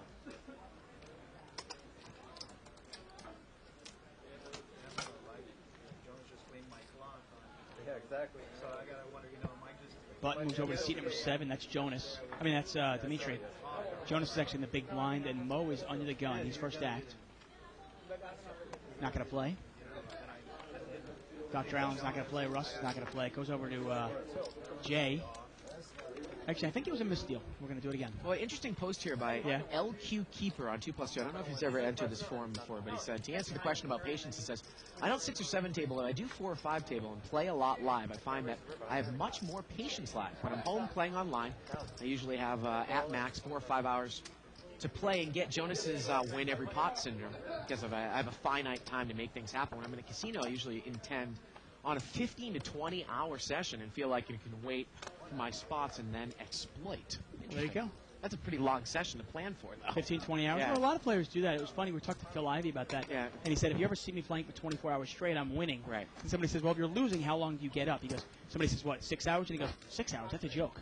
He goes, I'll never play for shorter than 6 hours. Really? Yeah. He goes, that's not even a session. King, queen, queen here is limped around, and Dr. Allen's got trip queens. Couple clubs out there, and he's going to lead right out here, Dave. He's going to lead out for 150. Yeah, we know how he represents a queen. Yeah. I was curious how he actually plays when he has trip queens. Now, Dimitri's got the ass end of a gut shot to the jack, and Jonas has got a flush draw. Is Jonas going to check raise semi-bluff here? He is. And let's see what Dr. Allen does with Dimitri behind him. And look at Dr. Allen. Dr. Allen bets the ace-queen. Jonas thinks, well, this guy wouldn't bet a queen, so he raises him. And Dr. Allen's going to come back over the top. Dimitri immediately folds. And if you're Jonas now, I mean, what do you got to do? You got to throw it away, right? Actually, it depends on how deep you are, obviously. He's going to re-raise these. Looks like he makes it 1,300 more here. It's a paired board. You really want to get involved with a dry flush draw. Obviously, if the ace of clubs were to come off, it would not be good. Pot is now approaching $3,000, $1,300 for Jonas to call. I can't imagine that Jonas is going to continue on here. No. Nice play by Dr. Allen. By betting his trip queens right away, gets somebody to think that he's probably betting a king. And you got to imagine Jonas would not make that move thinking Dr. Allen had a queen. Right. Probably think he can get him off of a king, obviously. Exactly. Maybe even a flush draw himself. Who knows? Jonas folds. And Dr. Allen, man, I'm really impressed. Really, really impressed by the way he has played tonight. Yeah, I am as well. Yeah. And it's funny, the turn actually was the 9 of hearts. The river would have been the deuce of clubs. Yeah. Not sure if Jonas actually would have gotten to the river no matter what, though. Going to take a look at another chip count here, Dave. Yeah, look at that, 61,000 on the table. Jonas with 17, Oliver with 10.5, Russ with 10, Nate with 8,500. Allen's only got $1,500, and like I said, I mean, I love him. You wonder if he's a little bit outmatched at this table. And let's see how they're doing. Jonas up $12,000. Oliver up $5,500. I got to tell you, not only is Jonas up $12,000, but he's a hell of a lover. Dimitri down $6,500. Nate down $6,500. Dimitri is raised here with pocket ace. He's made it 300 to go. Jonas is called with big lick suited, 96 of diamonds in the small blind, and Russ is going to overcall here with fours. Here we go, $1,000 pot here, and the flop comes 9-3-8, top pair for Jonas, and middle set for Dimitri, and Dimitri checks the set. The turn is a jack. Wow, and it's nothing. Okay. Well, and Jonas checks again. And now Dimitri's going to bet. You got to figure, if Dimitri had actually bet that flop, you might have seen action from Jonas. And now he bets real weak. He bets $300 into a $1,200 pot. He's trying to induce Jonas maybe to check raise. Jonas has got, he does not have a straight draw. Dimitri, everybody's drawing dead here on the turn. Yeah, he cannot lose this pot. And like I said, if Dimitri had actually bet that flop. He bets that flop. I think Jonas probably check raised him. And look at that. Jonas gets away from it. Yeah. Nice read there by Jonas. Throws it away. Not much Jonas can beat there with 9-6 though, huh? You have a lot more experience, Dave, playing with Dimitri in terms of live play. We've seen him on the show a couple of times. I always got the impression that he's not a huge slow player. Am I wrong about that? Yeah, you're wrong about that. Yeah, he is a huge slow player. He likes to slow play. He likes to. If he bets on the flop, he does not have a monster, generally speaking. Yeah. It's the reason, I got tangled up with him in a big pot where it was a 3 flush on the board. I had an overpair, and he bet right into me. Yeah. And I said, okay, well, I know you don't have a flush. Right. Now, Oliver's going to come in for a raise here. He's going to make it $250 to go. He's got pocket 8s. And Jonas is going to call with Queen 9 suited. And Mo's going to call with Ace 10 of clubs. And we're going to see this one $750 three ways. Well, Queen 10-6. Jonas has got top pair here. And Mo looks like he's going to come out and bet here with middle pair. He bets $350. Now, Jonas is in position here. Yeah, I mean, it's kind of a let me see where I'm at bet by Mo. I mean, he's got second pair, no draw whatsoever, no club out there. I think it's an easy laydown by Oliver here. But my question is, what is Jonas going to do? Now, Mo's betting directly into the pre-flop razor. I mean, if Oliver calls this, I think Jonas lays it down. Absolutely. But I think that Oliver is going to lay it down, and my question is, what is Jonas going to do? And it could be kind of old school live with the bike here when Oliver, who probably should lay it down, gets out of the hand. And here we go. He lays it down. And Jonas is going to raise him. Yeah, why not? He's going to raise him. He's going to raise him right now. And Mo moves all in. And I got to tell you, if Jonas was looking for information, if that was the point of the mini raise, you would think that Jonas is going to fold here, right? You'd imagine so, but...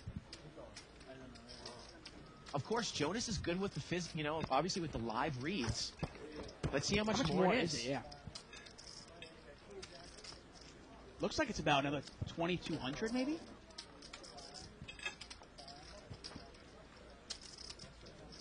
It's about 2,050 more. 2,050. So the pot now, it was 1,600, 2,600. He says he thinks he has King Jack or Ace Queen. I think it's about a $4,300 pot, 2,200 for Jonas to call. He's getting about 2 to 1 here. I got to tell you, if Jonas calls, it's a hell of a read. Not much you can beat with Queen 9, though. $4,700 pot, 2,200 to call. I mean, Mo's actually got the best hand in the sense that, this is the one hand you almost hope Mo would have. Because if Mo has King Jack, well, any Ace, any King, or any 9 would give him the winner. A lot of outs there. Obviously, I mean, Jonas can't beat Queen 10, he can't beat Queen Jack, he can't beat King Queen. And again, he's getting a little over 2 to 1 That's here. what he said, yeah. Sometimes when Jonas says it works into his image, if he's 50-50 to call, he will call. Yeah, no, definitely. And in this case, he's actually, he's a 4 to 1 favorite. He definitely should call this, but it's really a tough call. Not much you can beat at all. I just thought that the purpose of that raise is to probably fold to a push here by Mo. You imagine so. Okay, I'll find out when I can get the last one. I think he's going to get away from it here, Dave. Let's see. I mean, what can you beat? Yeah. Except King Jack. King Jack is the only hand you can beat, right? Yep. Nice play by Mo. Yeah. River turn would have been 8 of clubs. Yeah. Looks like a river was some sort of Broadway, but I think it was a jack. So, was it? Okay. Yeah, Jonas would have won. 8 of clubs and a jack, yeah. And again, I actually kind of like the way that Jonas played that hand overall. Now, we can see the cards. Obviously, it wasn't the right laydown, but I got to tell you, you're going to be behind there more than 2 out of 3 times, or excuse me, 1 out of 3 times in order for you to make that call. I mean, I think if you are always making that call with Queen 9, yeah, I think it is definitely negative EV in the long run. Oliver's going to make it 300 to go. He's got pocket kings. And I got to tell you, I mean, I really wanted to see how Oliver would play if he didn't pick up big hands. Yeah. And meanwhile, in the first hour of the show, he's already picked up aces and kings. He said no way, he's right. He knows. And Dimitri is going to call here with Jack 8 of clubs. Jonas is going to overcall with Queen Jack. Either at King Jack. Boy, Jonas plays a lot of hands, doesn't he? Yeah, he really likes to play a lot of hands. He figures it's a game of mistakes. I want to be in there when my opponents are making the mistakes. Queen 3-6. Let's see if Jonas is going to get involved here. It's a $900 pot. Is he going to play this hand the same way that he played last hand? Is he going to raise and fold to a re-raise here? Or do you smooth call here with Queen Jack? Well, in this case, I actually like the raise. I would raise this here. Well, he's going to call. He just calls here. And the only reason I said I'd like to raise this here is I want to get the information from Oliver right away. $2,000 pot. Now it's a third spade, though. Could he possibly represent? He actually has a spade in his hand. Now look at this. Oliver checks, and Jonas is going to bet. He's going to bet here. He's going to bet $1,200. And I think that once Oliver calls here, Dave, you wonder if Jonas can possibly think his hand is good at showdown. You think Oliver's going to call this? Well, he does. Wow. I don't think that Jonas can think his hand is good at showdown here. No, definitely This not. pot is over $4,500. The river is an ace, though. And that is a huge scare card that Jonas might be able to use. Oh, man, I tell you, this is a tough call for Oliver on the river. You know Jonas is going to put some money in that pot. It's a $4,500 pot. Now, the issue here, though, Dave, is that you'd have to almost put Oliver specifically on kings to use that ace as a mega scare card. If Oliver had ace-queen, would he call here with aces up if he had a set of queens or set of aces? And Jonas bets big here. I think Jonas is specifically putting him on kings. He bets $3,000. We always talk about range of hands. Yeah. I think you throw that out the window here. I'd like to ask Jonas, but I'm thinking he's specifically putting him on kings. Specifically. It's a $7,500 pot, $3,000 to call. And Jonas here has gotten pretty much a great couple of running scare cards here to scare two red kings out of a pot. Yeah, I mean, I got to tell you, this is a really tough call. Now, the only reason you might call this is only because it is Jonas, and Jonas can bluff. But look at that. He's going to lay it down. Nice play by Jonas. And again, the chances, obviously, that he has ace-queen, a set of queens, or, I don't know if he would be necessarily that passive with a set of queens, or aces are slim because they're out on the board. So you say you put him specifically on kings there. I don't know if I would. I think Jonas specifically put him on kings. I'd love to ask him, but that's my bet is that he specifically put him on kings. There's no way he's value betting there. There's no way he's value betting. Of course not. It's clearly a bluff. I want to know, though, once Oliver makes that call on the turn, and let's say an offsuit blank comes on the river, how does Jonas approach it? I mean, I think he knows he has to bet to win. There's no way Queen Jack that's can the be thing. good I in mean, showdown. He might be looking at it going, well, if I don't catch, I need a jack on the river, Right. I need a queen on the river, or I need a spade on the river, Right. or an ace to represent. Yeah.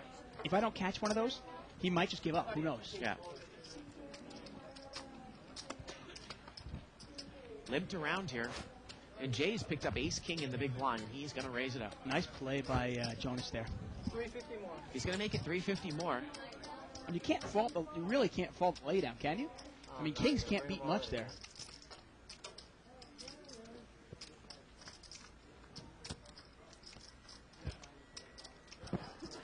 And he's going to get called here. Look at this. Oliver here has got an ace-jack suited from up front. He is dominated. How much was the raise there again? 350? Four-way action here, Dave. $1,600 pot to the flop. And there's the ace, and what a monster flop for Oliver. Top pair in the nut club draw, but he's behind now. We talk about this all the time. Yeah. Oftentimes you would rather have second pair with the nut flush draw. Yeah. And in this case, he has to know he's behind, and he's only got 12 outs to go win, so he is behind. He is not a favorite to win this hand against Jay. He's going to bet 575, and he doesn't even think about it. He raises. He's going to raise immediately. He does not even think about it. He's going to make it $1,900. And, Jay put a weak bet, a $575 bet into a $1,600 pot. I think Jay's going to move all in. I really think Jay is going to move all in here. The pot now is $4,100. It's going to be another $1,400 for Jay to call. Well, with his stack size, he's definitely moving in. I think Jay is moving all in here. I mean, if he has a set of nines, if he had a set of fours, you got me beat. Yeah. I don't think he's going to lay this down. I really don't.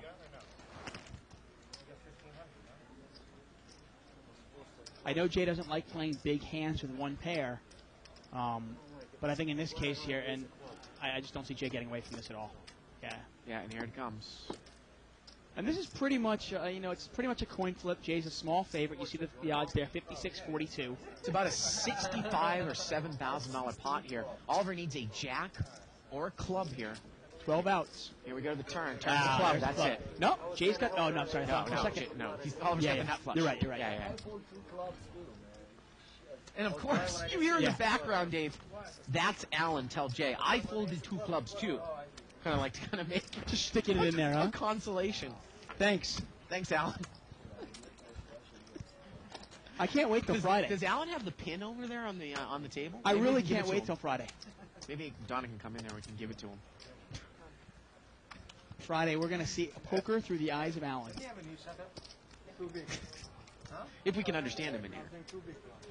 I mean, his English is a little bit accent I'll heavy. translate for him. Yeah. Maybe we'll do subtitles. Interesting post here on 2+2 by Any Pocket Pair. He's talking about that he doesn't necessarily think that the call me bet, in terms of like a smallish bet, asking for a call, is a positive, a plus EV bet, because he would rather bet big with his bluffs and his big hands, and get called when he has a big hand as well. Yeah, it's probably is the way to go. I mean, against certain players, obviously you want to mix up your play once in a while, though. But you can see there, I think Alan, when Alan made that kind of call me value bet on the river of $600, I think it just looks so obvious that he must have something because he wanted to be called so badly. He got Nate to throw down the 9s and the best hand.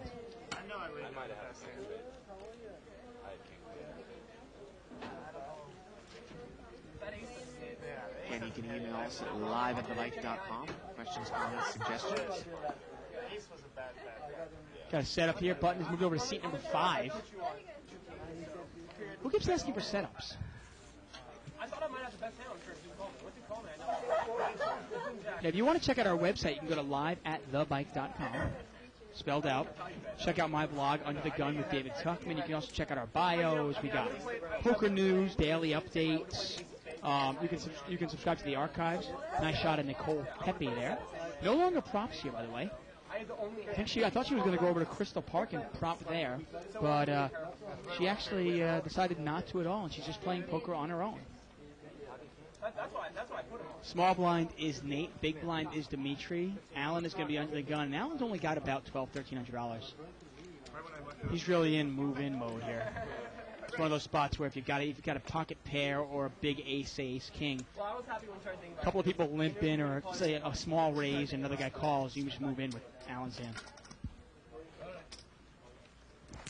And Alan's just going to see the flop with 7s here. Flop is Jack 4-3. And Alan's 7s are still good. Hard for him to know that, though. And he's going to check it. Second hard on the turn, it's an 8. Alan's 7s are still good, but he's going to check it. Well, not going to get a chance. Nate's going to bet this time. He's got King 5. He's got absolutely nothing. And Dimitri calls with absolutely nothing. He's got a flush draw, and Alan overcalls with 7s. Unbelievable. 9 on the river to 9 of diamonds, and everybody's missed, and Alan has the best hand here. And I got to tell you, if you're Nate, you can't fire twice. I mean, you bet on the turn, and 2 people call you. And what is Dimitri going to do here? Is he going to fire with his heart draw? No, he's not, and Alan's not going to fire, obviously, with the 7s, and he's going to take it down. And he takes down about a $900 pot there. That's Alan. Hell of a nice guy, Alan is, I tell you. Button moves over to Nate, seat number 6. Alan is now under the gun, and Jonas is going to straddle. That means it's $100 to call. We got $175 in the pot already. And Mo is first to act. He's not going to play.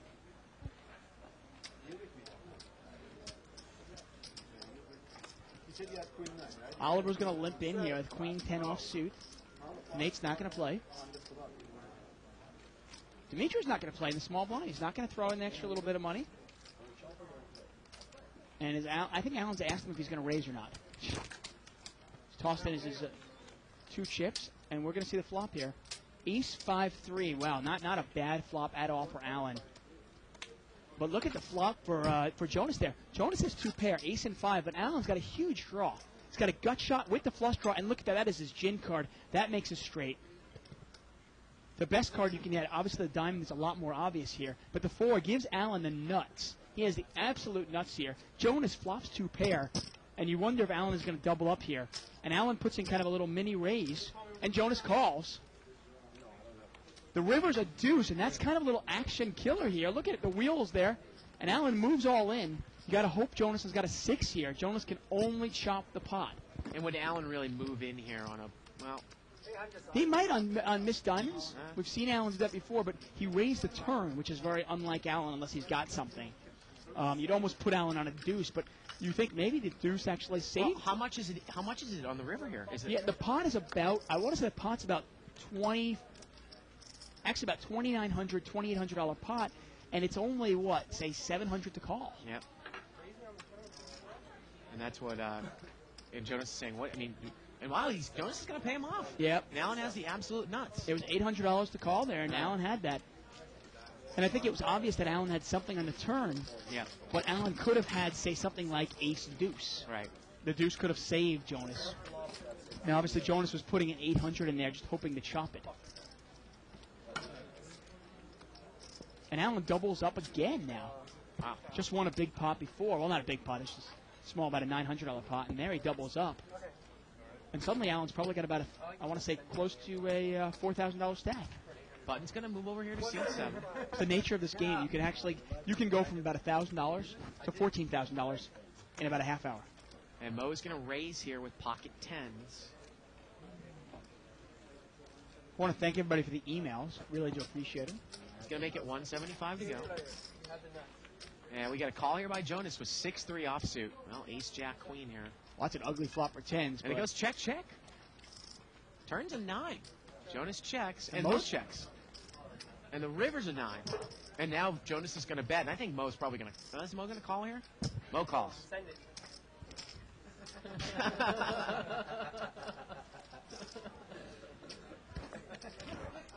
That would kind of be a pretty sick value bet if Jonas bet a weak jack there on the river. Oh, that would have been a great one. Yeah. Well, there was nothing. I mean, there was nothing Mo could beat. Obviously, couldn't beat a 9, can't beat an Right. ace, can't beat a jack, can't beat a queen. So. Right. Yeah, I was real comfortable. I checked it all the way to the river. But Jonas is just as likely to have like 6 high. Right. Button moves over to there to That's Allen in the seat 8. Email here from Jeffrey Bickford saying that another great thing about playing online is he had seen close to 300,000 hands of poker before he went to play live. So every situation that he came up upon was kind of ho-hum. Now, Dr. Allen is limped in with kings here. And Russ is also just limped in with king-jack suited. That's Allen's in there with 9-4 diamonds. And Dr. Allen is not going to get the raise in. We're going to see it 5 ways limped around. 10-5-5 Trip here. 5s for Jonas. And oh boy. And what did Jonas do here? Did he check it? He did check it. And Mo is going to come out and bet on the 10. Mo bets 175 here. And this is going to be interesting here. Dr. Allen is going to raise. Kind of a little mini raise here. Yeah. See where he's at. And I got to tell you, when the blind guy calls me, Jonas that's is really going to pushed. scare me. Jonas is going to push here. He's going to push for 4,000. And Dr. Allen, I think he can pick his spots a lot better here in this limped pot. And you can see here, Jonas is trying to overbet, trying to say, okay, well, trying to almost a reverse play here, overbetting with his trips, figuring that Dr. Allen might think he wouldn't bet this strong if he had a 5. Well, Dr. Allen, I think he's familiar with Jonas. But this is sometimes where, I mean, Dave, you see guys make this mistake all the time. Why Yeah, do you want to definitely. lose all your chips here in this situation? Definitely, it's a nice overbet by Jonas. I really like it. I mean, Dr. Allen has played so well tonight. Yeah. I would hate to see him lose most of his stack here on this hand. I think he's going to get away from it. I think a limped around pot, There I you think go. he just throw it away, and he Yeah. does. Nice laydown by Dr. Allen. Yeah. And I like the raise by, he didn't want to kind of smooth call and see what's happened. He put a little raise in there, put a little pressure on everybody right away. Get some information. He got the information, and he throws it away. 130. And Jonas wins the collection pot, so he's got to pay $130. Again, it's $13 per half an hour per player in this game. I can win. It's not a raked game. As long as I can win. Button is going to move over there to seat 8. That's Allen. Oh, hold on. I didn't move it. Oh, I guess it's... Yeah, Jonas was the small blind last Yeah, he year. was. That's right. That is right. A little bit of a misdeal there. Shuffle up it again. Russ is going to be under the gun. Hollywood there. Do you remember the days when I used to call Jonas Jonas? Way Yes, back I when? do. I do. You do remember that? It's funny. It was really funny the first couple of weeks, and then Jonas really got upset about it because his friends would come up to him and go, "Hey, Jonas," and he's like, Oh, he really got upset about that. I think after a while. Donna should just go up to him and call him Jonas right now.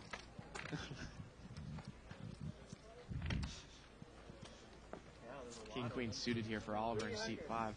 He's going to make it 300 to go, and look at this. Jonas has picked up Ace King offsuit in the button, and he just smooth calls. And if a king comes, you wonder if this time Oliver's guy is going to get himself And trapped. Oliver and Jonas are really deep here. Yeah. Ace King against King Queen suited. Here we go.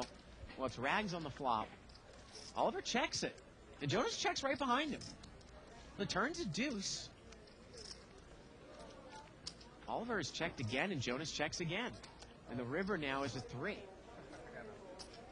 And it just gets checked down the whole way. And again, you wonder, when a guy checks you twice like that for Jonas, I think he almost figured. I mean, could he be thinking so advanced that he figures he has the best hand now? And I'm almost trying to get the guy maybe to catch up with King, or would you ever bet there to try to get the guy off the same hand? You might. I mean, it's funny. Oliver, you see the respect Oliver has for Jonas. I don't know if it's respect or fear of Jonas. Right. Where heads up, he's the pre-flop raiser. He never put any money in the pot. Right. When you play against a player like Jonas, where he's always raising you, he's always putting you on your heels, it does kind of make you uncomfortable. I would never abuse dealers as much as I do. If I was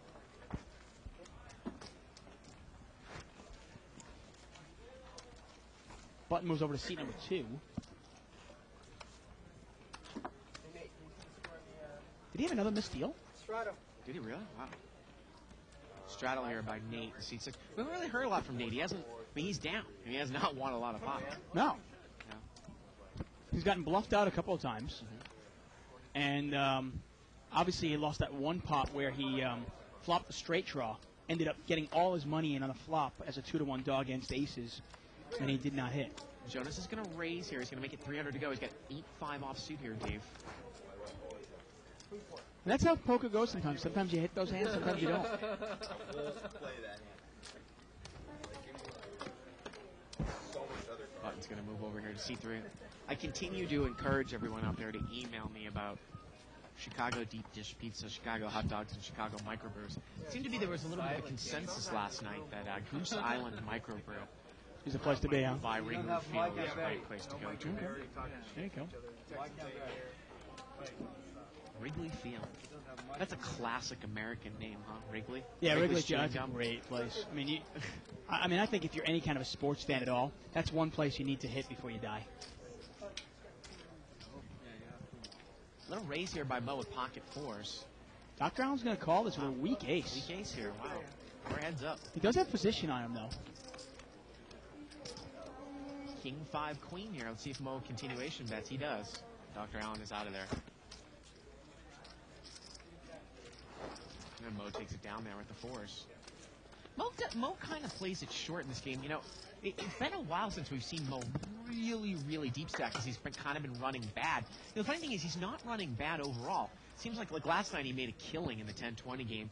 Off of the show he does really well, but in this game we never seen that deep because he hasn't won a lot in the show. Yeah, he recently. really hasn't. Yeah. And sometimes he says, he'll even tell me, he goes, depending on the lineup, he goes, he feels like he can buy in for more or less. He Yeah. goes, sometimes a lineup that's somewhat dangerous, like Jonas and Jason Yeah. Mastani, sometimes he doesn't want to buy in for $12,000 or $13,000 and get one bad beat and end up losing a lot of money. Yeah. So sometimes he feels more comfortable only having 4,000 or 5,000 in front of him. Limped around here. I mean, it's the one thing about No Limit Hold'em is you never know. Every single hand could be the one where all your money goes in the middle. Uh-oh, set of 4s here for Russ, and Jonas has got top pair. Now Nate has got a gut shot. Jonas is going to bet. Let's see how Russ is going to play it. There's 2 I got to diamonds tell you, out if here. Russ raises this right away, Jonas might re-raise him. And look at this. Russ just calls. I bought mine from the Lakers clip. I mean, it's Russ's new image here, where he'd raise with something kind of crappy, right? So why not raise with your set? And let's see if a straight card comes. Is Russ going to get Oh, now wow. Jonas made 2 pair. He's got aces up. And I got to tell you, Russ has gotten lucky that it wasn't a scary diamond or And something both like these that. guys are deep. And now Jonas is going to bet. And He's I think gonna bet Jonas 1,000. needs to make this. I think Russ needs to make this at least 2,500. Mini raise here. Get your money in there. He's deep too. He's got Yeah. over $7,000 in front of him. How can you just smooth call here again? No, you can't smooth call this. You need to raise this up here. I mean, he got lucky in the fact that this card isn't a king, a jack, a queen, or a diamond here, right? Exactly. And killed all the If action. a 5, a 7, or an 8 or a 9 of diamonds come out, Yeah. there's a lot of cards that can scare Jonas. But in this case now, I mean, the ace of hearts, you've got to put it in there, especially with Nate in the middle. Remember, Nate's still in there. And he just called. Are you kidding me? Yeah. Oh, my God. Yeah, I mean, Wow. And let's see a third diamond up and kill the action. Oh, the river's a 6. Russ fills up now. And Jonas checked. And Russ is going to bet. And look at this. Did Jonas just... I think Jonas just called. He didn't check raise all in, no, did he? He just called. He just called. I think he knew that Russ had a monster, Dave. Yeah. He knew, and he checked the river. And I got to tell you, man, sometimes I do not understand what Russ is doing out there. And you can realize the difference there. The funny Yeah. thing is, the hand against Jonas against Russ before, Yeah. when Russ had 8s versus Jonas's king, Yeah. Jonas doubles up. Right. But in this hand, when you've got a set, you got Jonas by the balls. Dave, you have a set against a guy with top 2 pair. I mean, we saw Russ and we were hard on him a couple weeks ago. How did he not get all the money in against Barbecue John when he had jacks full against ace 4 a couple of weeks ago? And how does he not get all of Jonas's money there? Yeah. It is unbelievable. Yeah, I mean, obviously Jonas had him covered. He's going to double up, and I think he knows now that he cost himself $3,000 or $4,000. That is unbelievable. He's on the draw. I don't want to give you odds to call, and I don't want to re-raise him and get pushed all in either. It's like, shit. What do I do here? How do I get pushed all in? Is Jonas saying that he was afraid that he was behind? Under the gun, and there's an ace on the turn. This is funny. I'll go to this second. Mo's got ace king and Jonas has got 6-8. It goes check on the flop. The turn is a deuce. Because I just heard what Russ's rationale was. What was it? River is a jack, and Mo's good here with ace king. I mean, the one thing I will say in Russ's defense, I'll just say, there is a chance that Jonas has nothing at all. Right. And sometimes if you think your opponent has nothing at all, obviously it's easy for us. We know that Jonas had Jonas is ace-7. going to bluff into Russ and into Nate. What, we've never seen no, Jonas do that? we've definitely I've seen him seen do that. it 5 high. Do you want to hear what he said with his Go ahead. rationale? He said because Jonas limped in under the gun and there was an ace on the turn, he didn't want to get pushed in because he thought Jonas might have a set of aces there. I mean, why are you playing the game, Dave? And that's what he said. So if Jonas moved all in on the turn, on the river, was he going to lay down a set of 4s? I don't think so. Okay. Russ is raised here to 250 with queen 9 of spades. I mean, that is unbelievable. And we are heads up here. Russ with queen 9 of spades against Nate's pocket 7s. Russ checks. I mean, I will throw this at you. We've seen, and Nate's going to bet this and Russ is going to lay this down. Russ has got nothing at all. Now, we've seen Jonas bluff. I mean, I've actually seen Jonas fire 3 bullets with absolutely nothing into 3 and 4 players. I mean, Jonas has got heart like that where he can do that. Right. He does play that way. He is kind of he can bluff that well. Yeah, but you know what, Dave? I mean, again, he's an aggressive player. I didn't mean to cut you off there, but I mean, I think you hit it on the head, nail on the head when you talk about making your big hands. Jonas extracting maximum value, and Russ not extracting. No, right. I mean, obviously, I think Russ misplayed the hand. I mean, I think clearly Russ needed to raise the turn. I probably would have raised the flop right away, but I definitely raised the turn. But in defense, I will say, I mean, there once in a while, like if I'm playing against the Corporation Mike or Jason Katsutani or Jonas in this case, once in a while, you might just, if you think they're bluffing, you might just let them bluff. Well, that's not what Russ said, though. He said he didn't think he was bluffing. He was afraid of aces, a set of aces. Well, if you thought he had a set of aces, if you thought he had pocket aces, why wouldn't you raise the flop then? Right? With your set of 4s. Mo is bet out here with the jack. Jonas has called on the second pair. Turn is a 6. Jonas picks up a straight draw now. And Mo's has 2 pair, and Mo checks it. Mo checked the turn. Maybe, and now he's going to bet. Mo checked the turn with jacks up there. I don't quite know if he thought that Jonas was sandbagging. Well, he might have hoped that he might have been trying to induce a bluff here by Jonas on the river, figuring out probably the best way to make some money off him. You know, Mo likes to slow play his hands, inducing those bluffs. I would take it. Kind of a reverse here for Jonas. In recent weeks, when he plays on Live at the Bike, he had been down right away, and then he turns it around and makes a profit. Here, he was up really big early on. And over the last, say, 30 minutes, he's actually been losing. And again, I don't want to, necessarily pound it into the ground, but hey, why not? That's why we're here with microphones. It's kind of what we preach here. I don't see how, you've got a couple of hands that happen, once every week, even if you're playing full time, when you flop top full house against a guy with ace 4, and then you've got a set against a guy with top 2, and you deep in both cases, and you leave thousands of dollars on the table. The funny thing is, if this was the old Russ, if this was 6 months ago Russ, I actually don't mind the play, because the second he puts any money in the pot, Jonas is going to throw the hand away, because he knows he must have a set. But this is the new Russ. How about the hand where check raised Jonas with pocket 8s? Well, that's what I mean. Yeah. This is the new Russ that will raise with garbage. This is the new one that'll make moves, that'll make some tough calls. He's obviously not playing passive anymore. Why not raise? If you're going to do that, you have to raise with your big hands as well as your weak hands. Jonas might even come to say is even if Russ raised him there on the turn, that maybe he even gets away from. I don't know. I mean, that's a hell. I mean, sometimes. I mean, I don't necessarily know how you really get away from top 2 always. In that case, it's tough in this case because Russ can bluff. Right. Exactly. He could be raising with the nut flush draw, representing a nut flush draw. Of course. Wait, I mean, is it crazy that he called him with ace high flush draw, exactly like you said, ace high diamonds, picked up his ace, and now he's raising him. Raised here by a kind of quiet Dimitri tonight with king queen. Jonas has called him with 8-9 suited, and Jonas has picked up top pair here where heads up, and it goes check check. Jonas did not bet on top pair, and now Dimitri backs into a pair, and Jonas has got a spade draw. And Dimitri has bet 300 here. Actually, Jonas bet it. Jonas bet 300. Dimitri had checked. And obviously, Dimitri's going to at least call this. He might raise it. I think he might check raise. Well, yeah, I mean, there's no way he lays this down. No chance.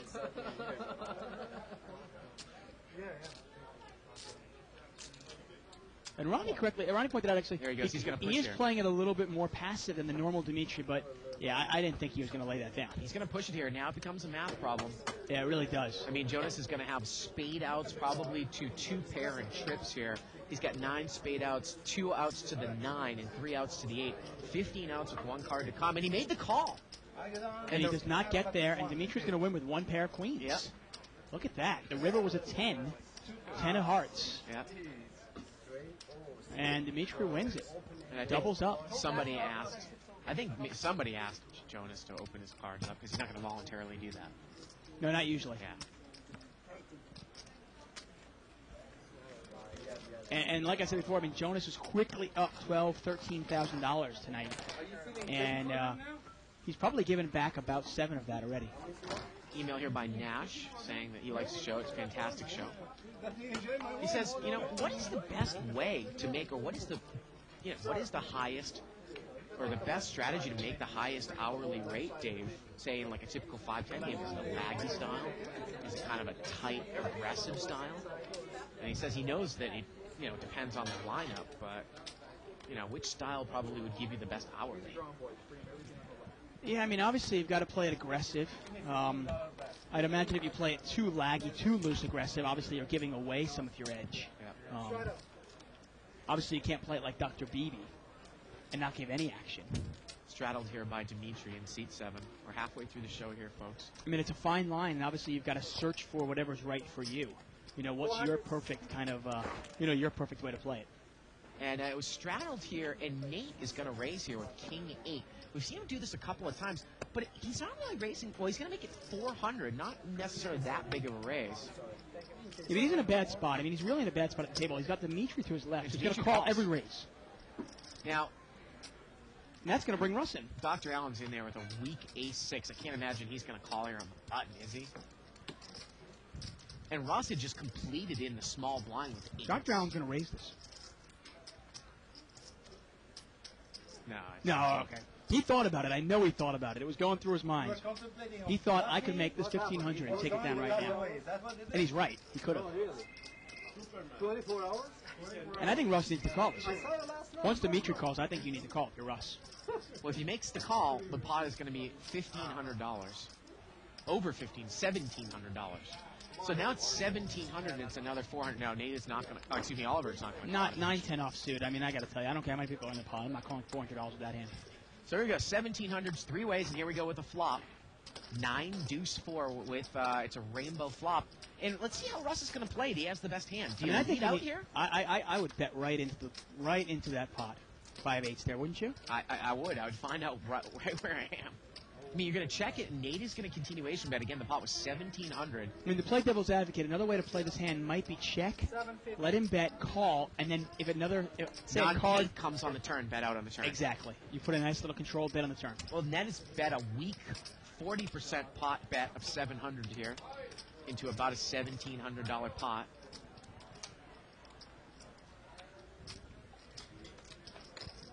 And Russ here is going to call. Oh, big pot now, huh? Yeah, and we've got a $3,100 pot here. Wow, that's definitely not a non-scare card. Turn is an ace. Russ checks. And I would assume that Nate is going to bet here again on the scare card. I mean, you almost got to put Russ on some piece. No, he checked it. He checked it, wow. And is Russ going to try to put a little blockish bet in there? The river's a 6. Would you bet maybe an $800 bet here, kind of blockish bet, thinking your 8s are good? And he's gonna come out and bet, and this is again kind of the new Russ. Old school, he would have checked it, maybe give an opportunity for Nate to bet him off the hand on the river. He's gonna bet.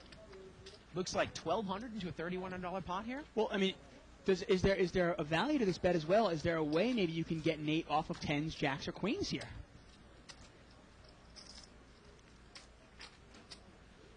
Now the question is, we always ask this against a good player, can he snuff out the blocker bet here? But what is he going to represent by raising the river? It's not that small a bet though. It's $1,200. It's not like into a $3,100 pot. Right. It's not like a $600 bet though. Well, I still think it can clearly be identified by a good player, and I think that's what maybe Nate is doing here.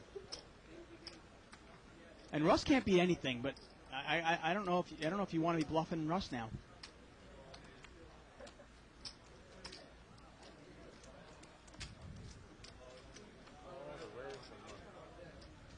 Pot is 40, and he's going to raise here, Dave. Snuffed it out. And what is he trying to represent here, though? 3-5? I don't know. Let's see. A set? I mean, is he representing a set of aces? He's going to make it how much more? He's going to make it 1,800 more. So, I mean, the pot now is about 7,500, 1,800 for Russ to call. So he's getting. I don't necessarily know if it makes a whole lot of sense, though. Like you said, he's getting 4-1 on his money. I mean, the only hand that makes sense here, I got to tell you, pocket 9s, aces.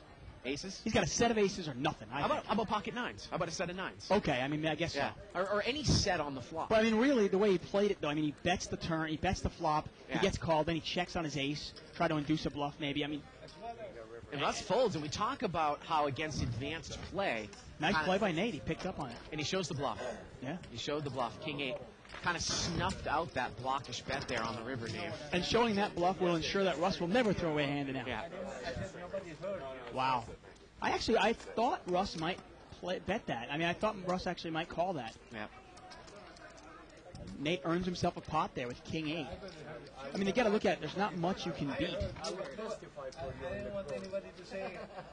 It was really an odd bet, though, on the river. Because you think about it, okay. If Nate had 10s, jacks, queens, or kings, he's not raising there. He's just calling, right? He's making a tough call, but he's calling. I don't know if he's going to call later or not. I mean, he almost has to have a set of aces or a set of 9s. That's all he could have. Or nothing at all.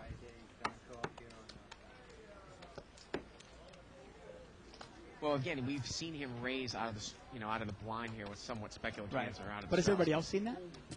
Well, now they've seen one hand. Right. Thanks for the email here about Chicago tips. VT. And we got a raise here by Jonas. He's going to raise it up. He's got pocket 8s. He's going to make it 300 to go. Dimitri's got 6s. You imagine he's going to call this.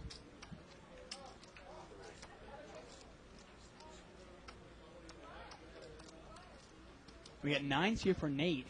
He calls. And he's going to call, and that's going to bring Dimitri in, I'm sure.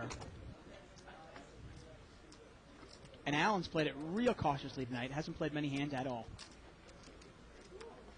Is Dimitri thinking of making a move? I think, he's not going to fold. I think he might limp re-raise here. I really do. I mean, he's taking this long. I mean, the thought is going through his head. I'm not going to say he's going to do it necessarily, Dave. But that's got to be what's going through his head right now. Generally, the longer Dimitri thinks about it, the more obvious it is he's bluffing. Well, it's true, but I mean, 8 to 9s aren't monster hands to make that type of call. Let's see here. And I think he's going to do it here, Dave. He's going to do it. You very well might be right. Yeah.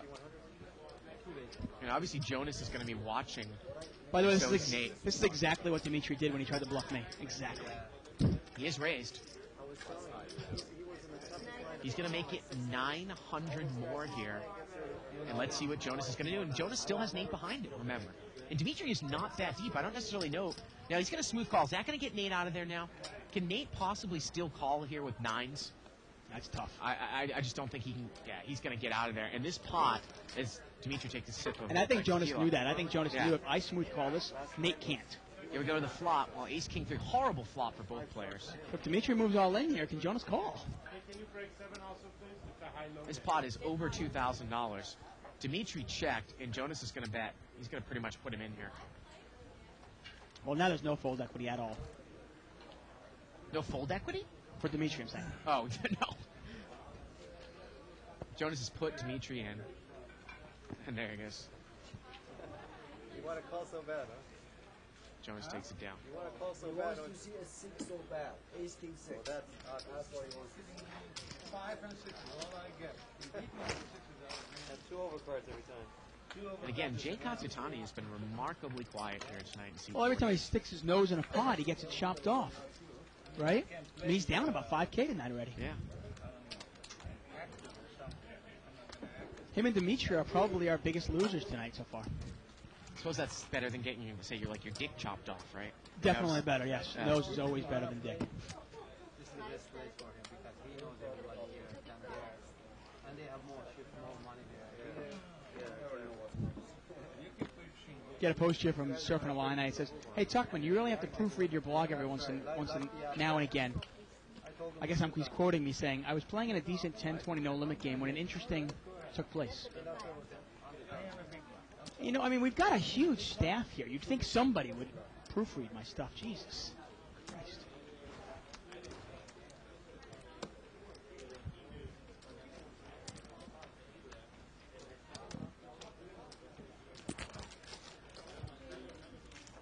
And we're going to see 5-way action. It looks like it was limped around. Queen 8, Oh, this is 8 8, here. 8 on the flop. See that? 8 and 8. Who has it? I don't know. Mo's won some money in the pair game. Well, Dimitri's got a flush draw. And no one has an 8 here. No one really has any pair here, do they? No. Oh, and Alan's got king queen. Dimitri's got a flush draw. That's Yeah, it. Right? Alan's going to lead out with king I queen got here. some for money. Oh three. yeah. There you go. Let's see what Dimitri's going to do. Now Alan really has not. He's not put any chips in the pot without something today. Game's a little bit big for him, I think, and he's playing it a little bit scared. But he's not putting any money in there unless he's got it.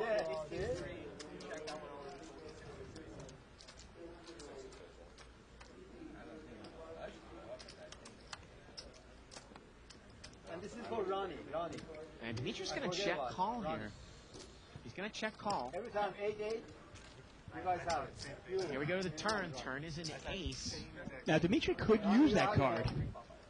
If Dimitri had the ace-high flush draw, he can represent that. Well, But he's going to check it, I think. Yeah, he's Dimitri going to checks. check. And this is such a clear-cut, easy check raise to Alan's bet here. I mean, he's bet 300, Dave. I so easily put him on a queen here. He can't beat the ace. He can't beat Yeah. the 8. I mean, this just screams like he's got a queen. And Dimitri just calls again. And the river's a 7. Dimitri Is he makes just two going to give pair. up? Well, Has he it makes- made a pair now? Yeah, no good, obviously. He checked, and Alan's going to turn it over. I mean, of course, again, we can see the cards, but anybody who watches this show, I mean, that just screams. Anybody who doesn't know what Alan has in that hand, the way that hand played out, Dave, Yeah, no, has not seen the show that much.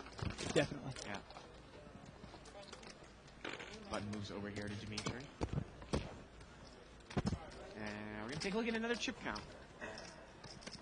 62,000 on the table. Yeah, Nate's got 12,000, Oliver 11, Jonas 11, Russ has got 10.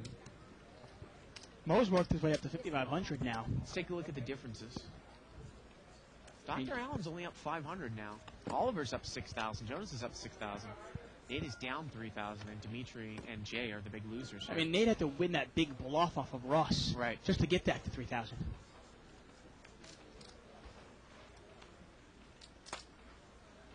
Look at that chocolate cake, huh? Now, Jonas has picked up pocket queens here in the big blind, and he is going to raise. He makes it 350 more. I think he's going to take it down. Well, Dimitri's got Jack 10 here, Dave. He calls. And Dimitri's in real bad shape, and he's on the short stack. Hopefully, for his sake, he won't catch a Jack or a 10 with rags on board. Uh-oh. Well, he's got bottom pair. Jonas has got middle set. He does have a draw, though. He can catch a king for the straight. And Jonas checked it to him, and he checked right behind him. Dimitri took the card. He picked up the straight. And look at Dimitri overbets it. I love it. And Jonas checks the turn, and Dimitri moves in. Jonas checked the flop, and Dimitri took the card. And Dimitri moves all in. Wow. He overbets the pot. And if you're thinking, wait a second, why would this guy overbet the pot with a jack? Well, Dimitri's done it. Nice play by Dimitri here. I don't know if Jonas gets away from this. I think Dimitri might do it with two pair, and Jonas is going to call. Yeah. There you go. Great play by Dimitri. Jonas needs the board to pair here. Here we go to the river. Jonas needs the board to pair. And it's a 3. And the river's a 10, and Jonas fills up. Wow. He fills up. Oh, man. And if the face could say 1,000 words, look at that. Oh. But he's nice about it. He's happy. He is 100% class. He really is a classy guy. He's down 10,000 tonight. He's out. Is he out of the game? He's out of the game. He's done. He's donated his $10,000. He's got a smile on his face. He's drinking some tequila and coffee. Obviously can't be happy.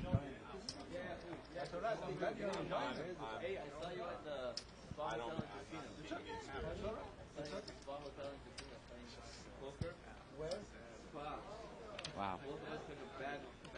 Butt moves over here to Allen in seat 8. Obviously, Dimitri had one of the outs that Jonas needed, too, because one of the 10s were dead. Oh, brutal. And a jack. He had a jack and a 10. Yeah. He had two of the outs. No, there's no jack out there. The jack made it straight. You're right. You're right. He needed an ace or king. One of the outs to chop the jack. Right. A jack with a chop. Yeah. Raise here by Nate. Jonas' call with Jack 10. Jonas has got Nate dominated. Ace, Queen, 7 with a couple diamonds here. Jonas checks. And Nate bets. 300. And Jonas is going to check raise him. He's going to check raise him with nothing here. Oh, look at this. Jonas is going to make the play on Nate. And Nate folds. Well, he had him better. He had a better hand. Jack 10 high, huh? 125. Hey, it can't be 130 with the FTC. It's gotta be 130, but How's it gonna be 130? because then we have big board. You put someone in that seat during your play. You don't have to take time. I was saying that's okay, but they're gonna take you. Butt moves over here to seat 8. Get a nice post here from Barry Woods. I guess he's a big Jonas fan. He says, say what you want about Jonas. The guy is fearless. Same type of reads and guts that Jay has, but I think he's a little more refined. Most of these guys are so out of their league at the moment. So think ahead with the 3 flush and the overcard to bluff one more time against the king. And he obviously is referring to the hand where Oliver had pocket kings, 2 red kings. Classic. Obviously, yeah, great play by Jonas. Yeah, the only problem we ever have with Jonas is really his once in a while he goes into that win every hand mode.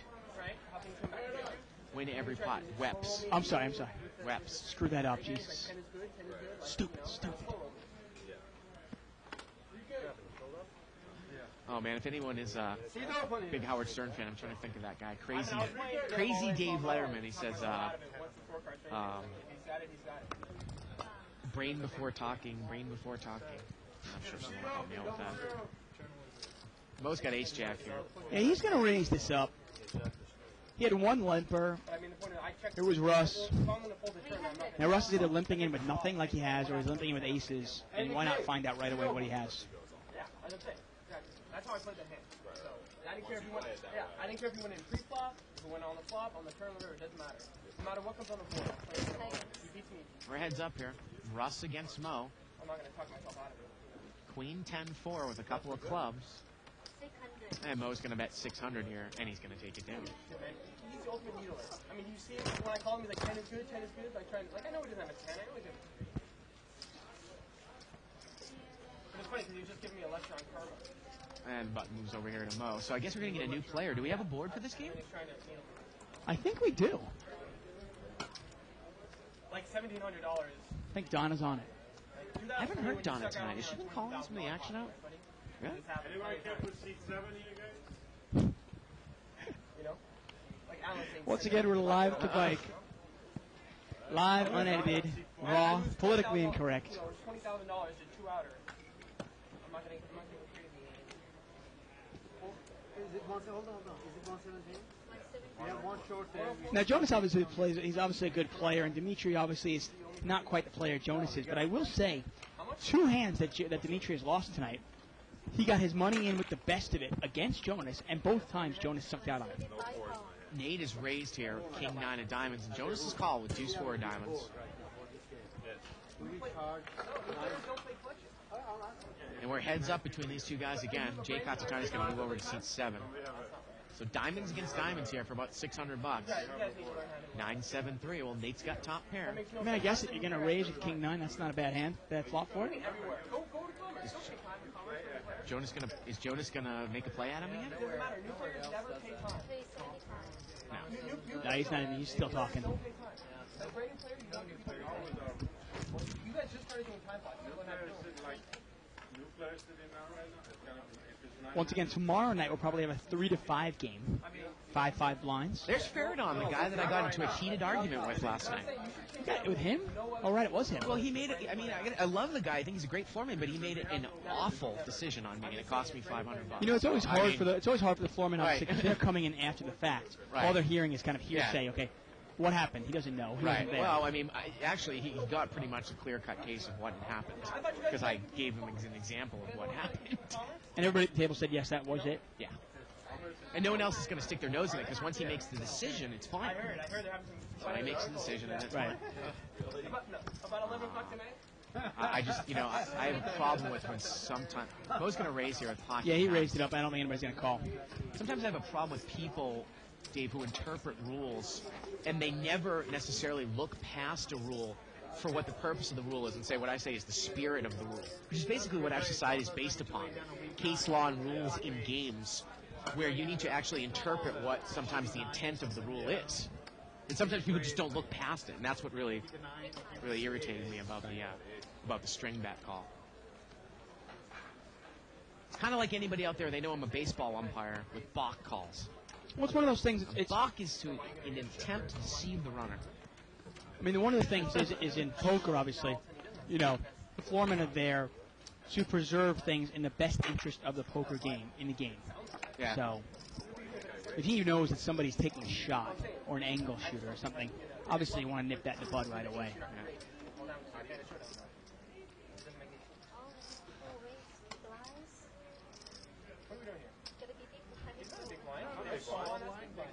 Limped around here, Dave.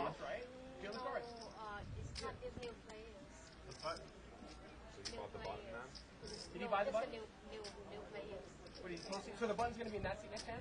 Yeah, this guy's posting in between. That's what the confusion is. Right. I call that half and then Well, this Is that Josh? There's nothing you can do. There's nothing you can do. Yeah, well, the new player's posted in between, right? Yeah, that's Josh. I don't know what He's the seen him problem before. is. Fine. Peter! Roman, please. Well, there's some issue at the He table. would've posted it's the same deal. What's No, the no, difference? no, because the button now goes to him next hand, and so he'll have missed this big blind. Peter, before she dealt it, she didn't say anything. Small blind. I call but I'll do small blind and but button. they told them where hand or field. No, okay. This guy's going to work it out amongst yourselves. Yeah, and the reason why he's saying he can't come in between is theoretically there is no small and big blind to come in between normally. No, small blind. It's one of the one case that actually Jonas is correct here. He should not be allowed to come in between. Why is that? Because the small blind and the big blind have to be in the correct spot to come in between. Do you? Yeah. Okay. At least that's the official ruling here at the bike. What Peter rules, I have no idea. We'll see. Yeah, yeah. Because he posted it in between. He's looking at You asked him to put the blind before the. She didn't say anything until after. But now they're talking about there's been action, Dave. There's been 2 sets of action, and again, that is sometimes binding. Yeah, that'll probably bind. Get to this question here. It says, got a question here from support. It says, hi guys, so curious to how the players are chosen to be on the broadcast nightly. Are there any specific qualifications? Not really. I mean, as long as you you want to play poker, come on down to the bike. You sign up for the game. You have to come down early, obviously. We try to get this game down by 6 o'clock. Some of these games actually book up for 2 or 3 days in advance, though. four-way action here is limped around. Oliver's got top pair, all spades here. Russ has got the high spade draw, and it got shot to the 5. Oh, he's got a monster. Oh, Oliver's going to put some money out here with ace jack. I mean, Russ can really push it this hand, can he? I mean, any spade, any 5, and Russ is going to lay that down. Wow. Yeah, 6-5 got a button. Got an email here from Jared, and Jared was talking about that hand where the set of 4s versus top 2 where Jonas is against Russ, and he was obviously agreeing with us in the sense that he really thought Jonas played the hand well. Right. Based on the way Russ played it, I think he obviously put Russ on a big hand.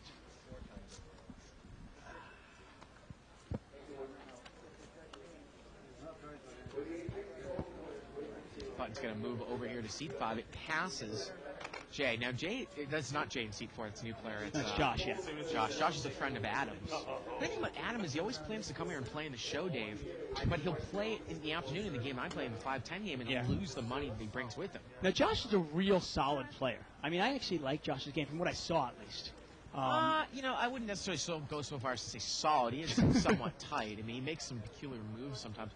Queen 7-10 here. I guess when I compare him to his friend Adam. Check here on the flop and on the turn. River's a 10. And Nate here is going to win it with pocket 5s. Yeah, full house here for Nate. Take it down. Yep.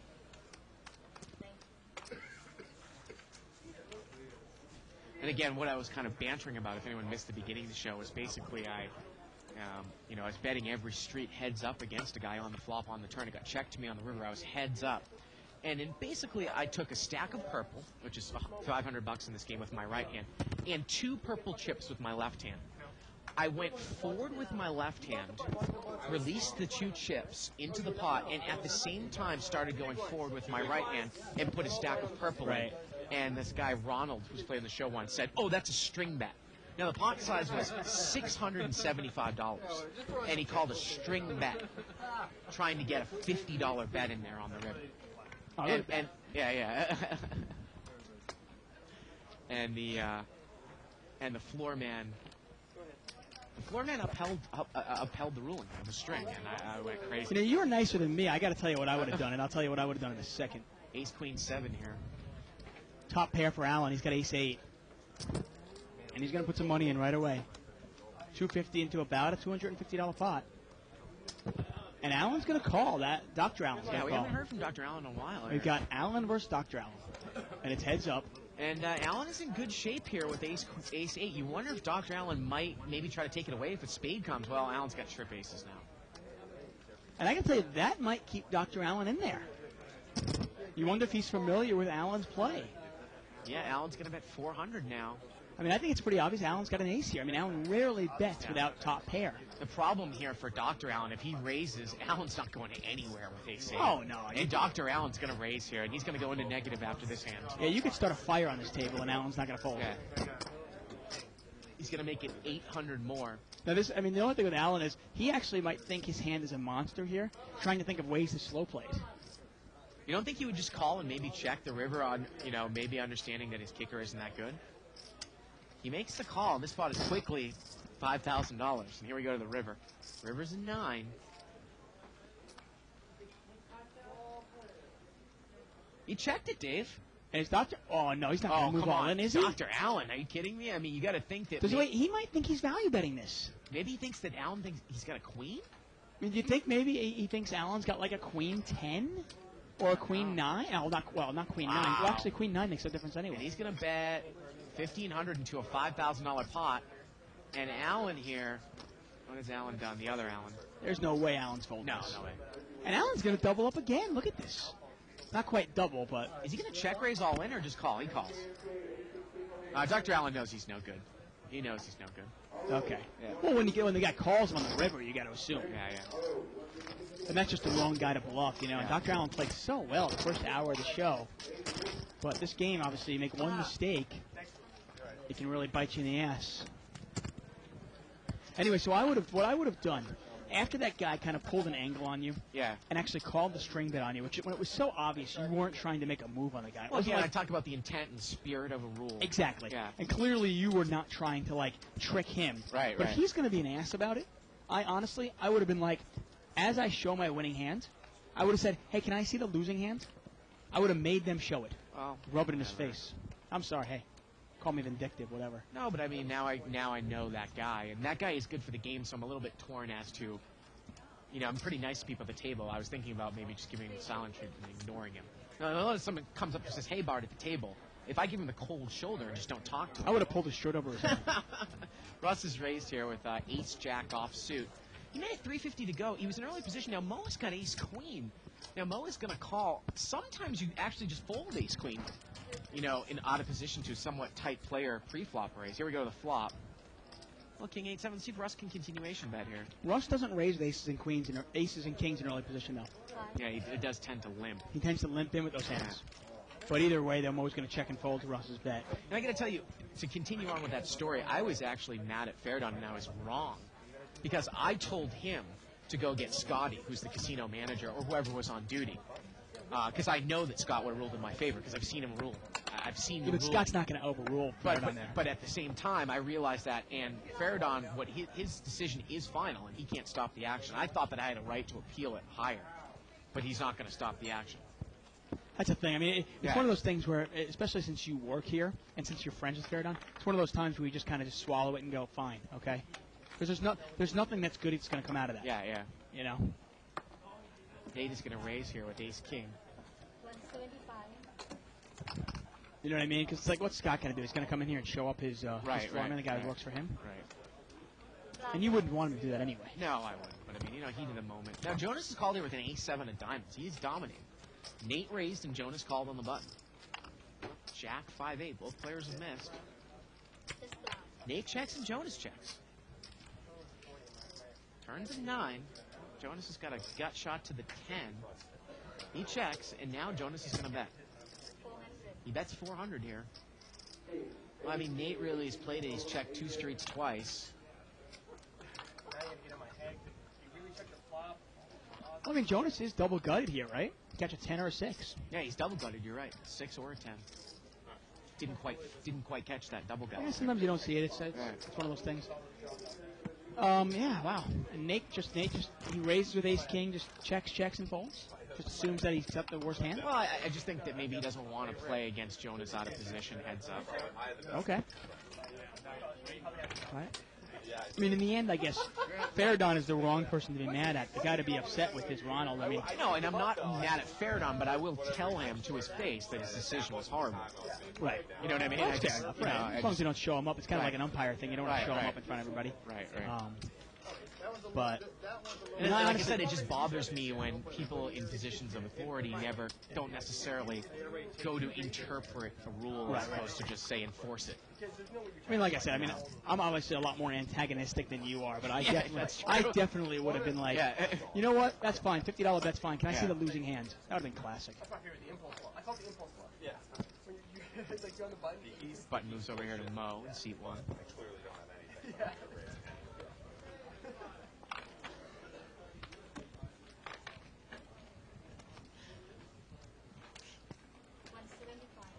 Not much of anything hand out there. $175 Got a raise here here. to Nate. Yeah, he's got king 10 of diamonds, kind of middle position. Allen's going to call him with 3-5. 3-5 of spades, and it's heads up. Now he is in position. And he's got the best hand, but how does he know that? Actually, no, he doesn't. I'm sorry. That's a 10 on the flop, Yeah. right? Yeah. 10-5 deuce. Nate's going to bet. He's going to bet 300. Allen's got he's got second pair, but with 2 spades, does he really want to get involved? Well, it looks like he's going to take one off here, Dave. But again, you know... No, he's... No, he is. No, Okay, yeah. just gonna, Again, I thought he was against gonna raise Allen, the like thing. if a heart comes, he'll never bet on the heart in position as a scare Well, card. how But about he 2 pair? spikes 2 pair here. Wow. He spikes 2 pair. And he's in great shape, but... And again, for Nate, if he doesn't necessarily know Allen, does that 3 change a lot? I mean, Allen could have called with 4-6 of hearts, I guess, but... How about ace 4? Yeah, With ace the ace 4. of hearts, maybe? I don't know.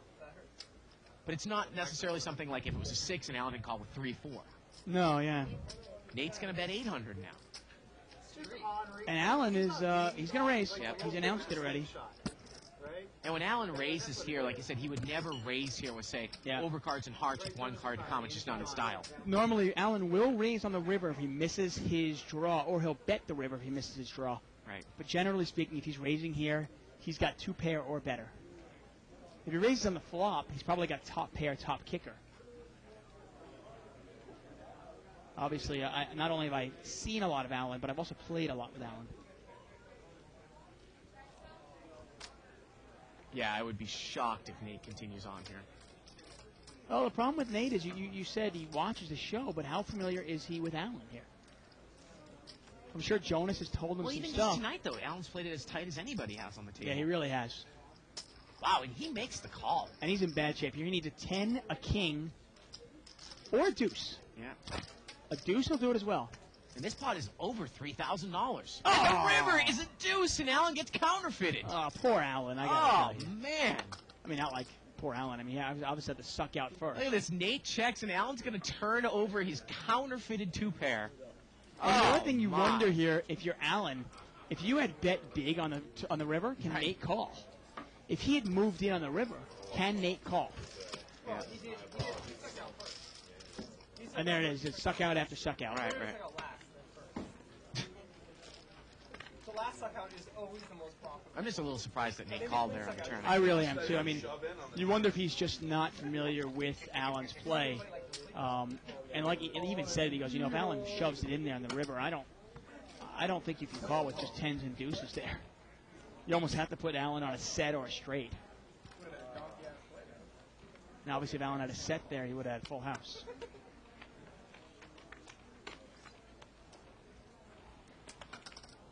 Now, if you missed any part of this show, you can actually watch it again. We replay it at 11 p.m. and then all the way through till tomorrow at 5 p.m. We also replay the entire week on Sunday, starting at noon.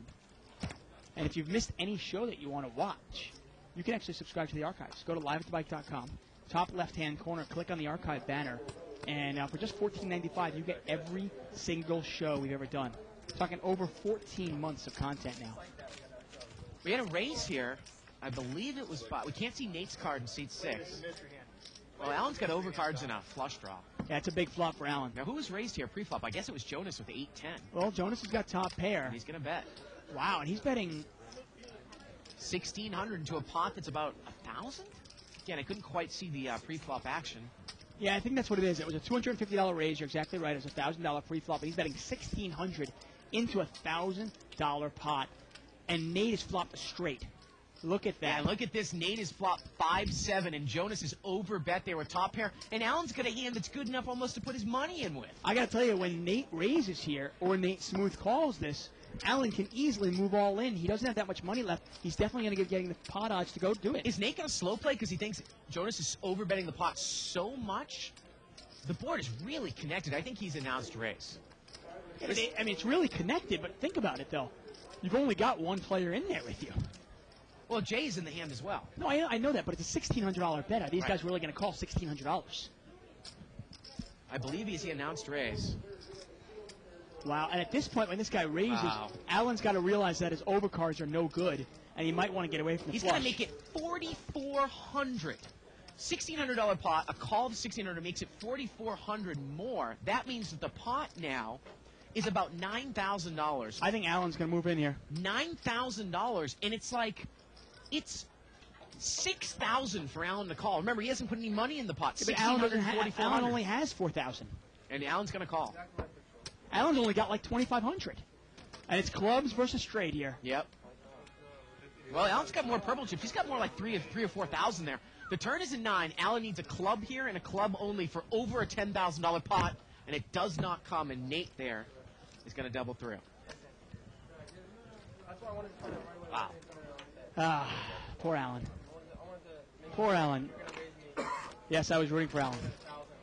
I like Allen. I got to tell you, I don't think there's Nate. I don't know him, obviously. He seems like a nice enough guy. Boston Red Sox hat on. No, he seems like a nice enough guy. It wasn't really rooting against Nate as much as I was rooting for Allen. I like Allen. I like Allen, too. I'll tell you, I mean, it's not like I'm doing, we're not doing a broadcast of a baseball game. I'm not objective. I have favorites. You're not impartial? I'm definitely not impartial. Allen winning money is always better for the games here, okay?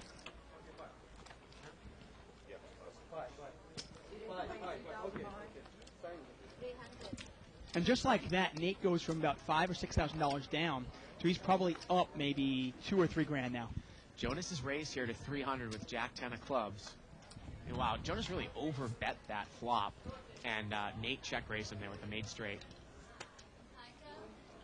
I mean, I guess he figured the board was so connected, he just wanted to take it down. But he probably could have gotten the same information for, say, $1,000, couldn't he? Come on with that one. Call me a pussy now. And Jonas is going to take it down there. Email here from James Gelfer, excuse me. Guys are talking about the spirit of the rules. I was at a casino. I was winning a ton of money from this drunk guy. He got pissed, and every time I would lose a hand, he would ask to see my cards. When I asked why he was doing this, he said, quote unquote, to embarrass me. The next time I threw my cards in the bottom of the muck, the dealer didn't say anything. Was I out of line? I know the rule is there to stop collusion, and that obviously wasn't his motive. Well, yeah, it wasn't his motive. Especially when the guy tells you to embarrass him. Yeah, exactly. I mean, I guess if the guy is drunk and he's giving you money, it's just a matter of how much you want to put up with. I mean, you probably could have called the floor man over and had it stopped. Four-way action here. Top two here for Allen with Queen 9. It was limped around. Oh. You know, I mean, that's just the way Allen goes there. He turns 2-pair, ends up losing that pot because of the river pairs the board, doesn't make his flush, and now he makes 2-pair. Well, he checked it over to seat 4, Josh, and Josh is going to make a little $275 bluff bet. He has absolutely nothing here, Dave. Yeah, I mean, Nate is folded. I mean, he's got a 5% chance of winning. And Allen is going to slow play a little bit here. Yeah.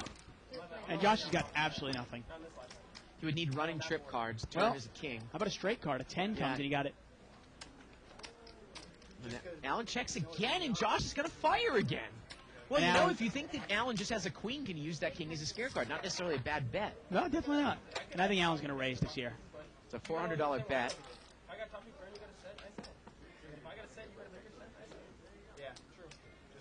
Yeah, I think you're right. Allen is going to raise. Yeah. And Josh is obviously going to fold the hand once Allen raises, and we'll move on. Well,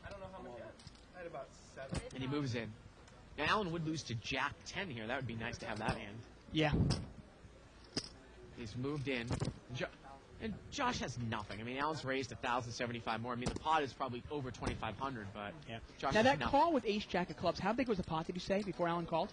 Well, you know, it's funny. I was going to get into that. I mean, it's over 9,000, yeah, right? It got kind of tricky with how much Allen had in front of him because Allen only had about 3,500. Jonas bet 1,600 to a $1,000 pot. So that's 2,600. 26. Now the guy calls, so now it's 3,600, and now he raises. No, it's more than it's $1,600 call, so 4,200. Right, 4,200, and now he raises. And let's say Allen only has 3,500 in front of him. Well, it's inconsequential. It's 3,500 more from the guy after the pot was 2,600. No, 26 before the 1,600. Oh, right, $2,600, 35, 7,100, 3,500 to call. Actually, 61. 61. But remember, you know, Allen, I don't necessarily know if he's at so that. 61 with 35 to call, right? Yeah, okay. I mean, a good player is going to get away from that relatively easily. I don't know if Allen is not that is advanced enough to realize that his overcards cannot be good in that situation. Right. I mean, if you think your overcards are good, obviously you can call that. Right. But not knowing your overcards can't be good there. Yeah. And you're thinking, okay, I only have 9 clubs to catch. Yeah. You've got to, at that point, go, well, and somebody could have a flush. Right. I mean, I'm not sorry, flush. Somebody draw. could have a set. Right. And they could have redraws. Russ has raised it here 300 with pocket 10s. Probably wasn't the correct call. Seat 4 is going to call with king 10. And is Jason? And Jay's going to move in. He's short here. He's got ace 5. And I guess the question is, I mean, this is kind of a tournament move. I guess the question is, how much more? I got to think Russ is going to call this with 10s, isn't he? 700 more. I mean, Jonas is obviously an easy fold. What? Jonas is going to re-raise him. Oh, man, I think that he puts Jay on a steal, and Jonas is really trying to isolate him. The problem for Jonas is that Jay has him dominated. I mean, is this a tournament? Wait a second. You put Jay on a steal, so you're going to re-raise to isolate him? We're going to try to get it heads up as an all-in. Hopefully Jay doesn't have a pair. There's enough dead money in there where maybe if you're only 60-40 dog. I mean, it puts a lot out in the line there for you. And he is dominating. 6, deuce, king. Jonas has got a straight draw here. Turns a deuce. He's got a flush draw. And here we go to the river.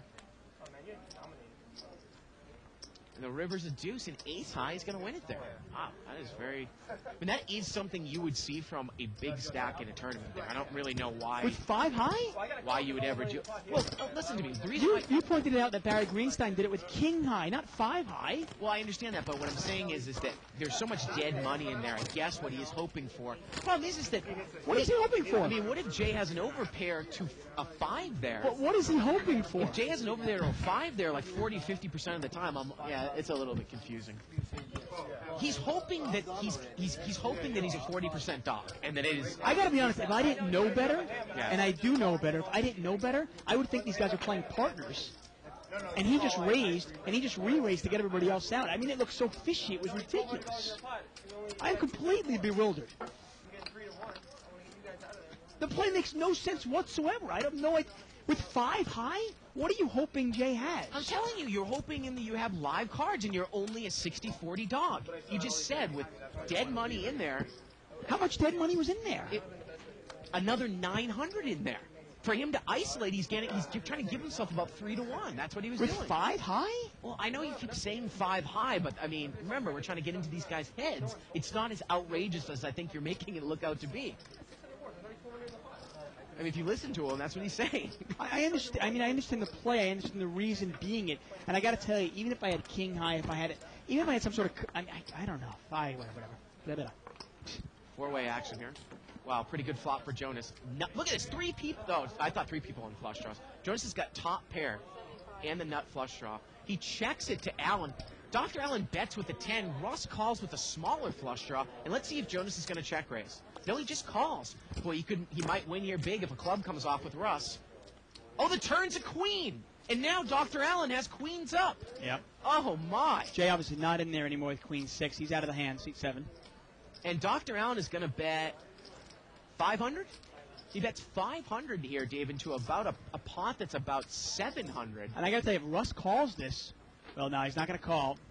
And Jonas is just going to check call here. Well, he can catch a 4, a 5, or an ace. And the river here is a 7 or a club. Obviously a club, right. And he misses.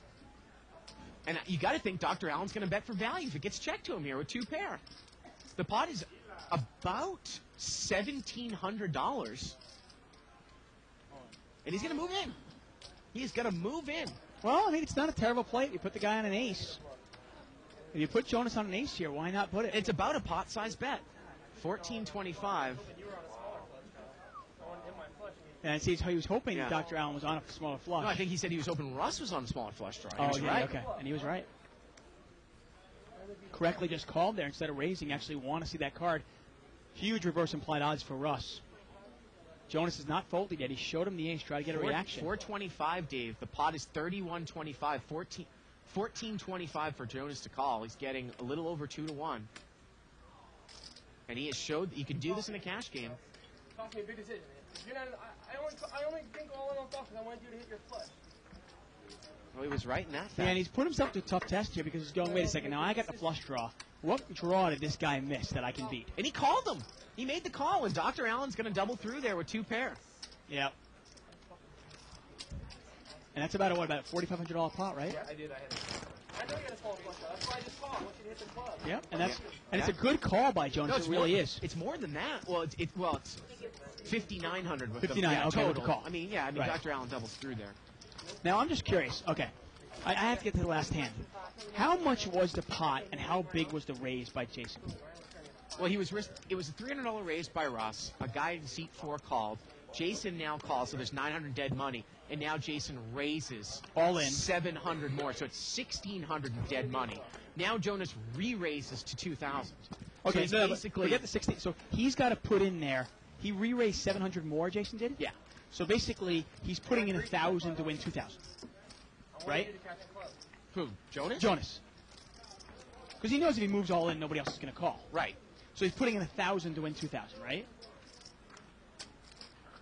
Was it? Because Jay's bet was 300, 300, 300 with a $700 raise. So it's $1,000 for Jonas to put in there to win the dead money. So it's actually 1,600. 1,600. So it's 1,000 to win 16. So he's only getting 1.6 to 1 on his money with 5 high. Okay, that's the only thing I'm thinking about there. I was wondering. Now, if this game had antes, then it's a great play. then it's a friggin' phenomenal play because then suddenly you're getting almost 3 to 1 on your money. But in that case, there he's getting less than 2 to 1 on his money. Well, there was 1,600 in dead money, and he's isolating basically to get it heads up. And what happens? Just out of curiosity, what happens if Russ woke up with aces or kings? He did raise. Right. Well, you always have to think. And look at this. He's got aces, and 2 people have ace king. Nate's going to make it 300. And Jonas is just going to smooth call here. And Mo's got ace-king suited, and he smooth calls. Oh. Jonas is trying to play it slow here, and we got 2 guys with big hands here in the pot. Wow. Well, lucky for the ace-kings, they probably won't catch a king or an ace. Right. $900 pot here. $1,200, and queen 7 calls as well. Now, remember, Nate is the pre-flop raiser. Wait, Josh has no money. Why is he calling with queen 7 offsuit? It gets checked over to Jonas, and he's going to bet. How deep is Josh? Doesn't look that deep, and Jonas is going to take it down there. That's real surprising. Smooth called there with aces, and again, we didn't get into a situation, but say Nate had raised with jacks or queens, and the flop came out wrapped. Oh. And now you bet, and now Jonas raises you, or say he raises on the turn.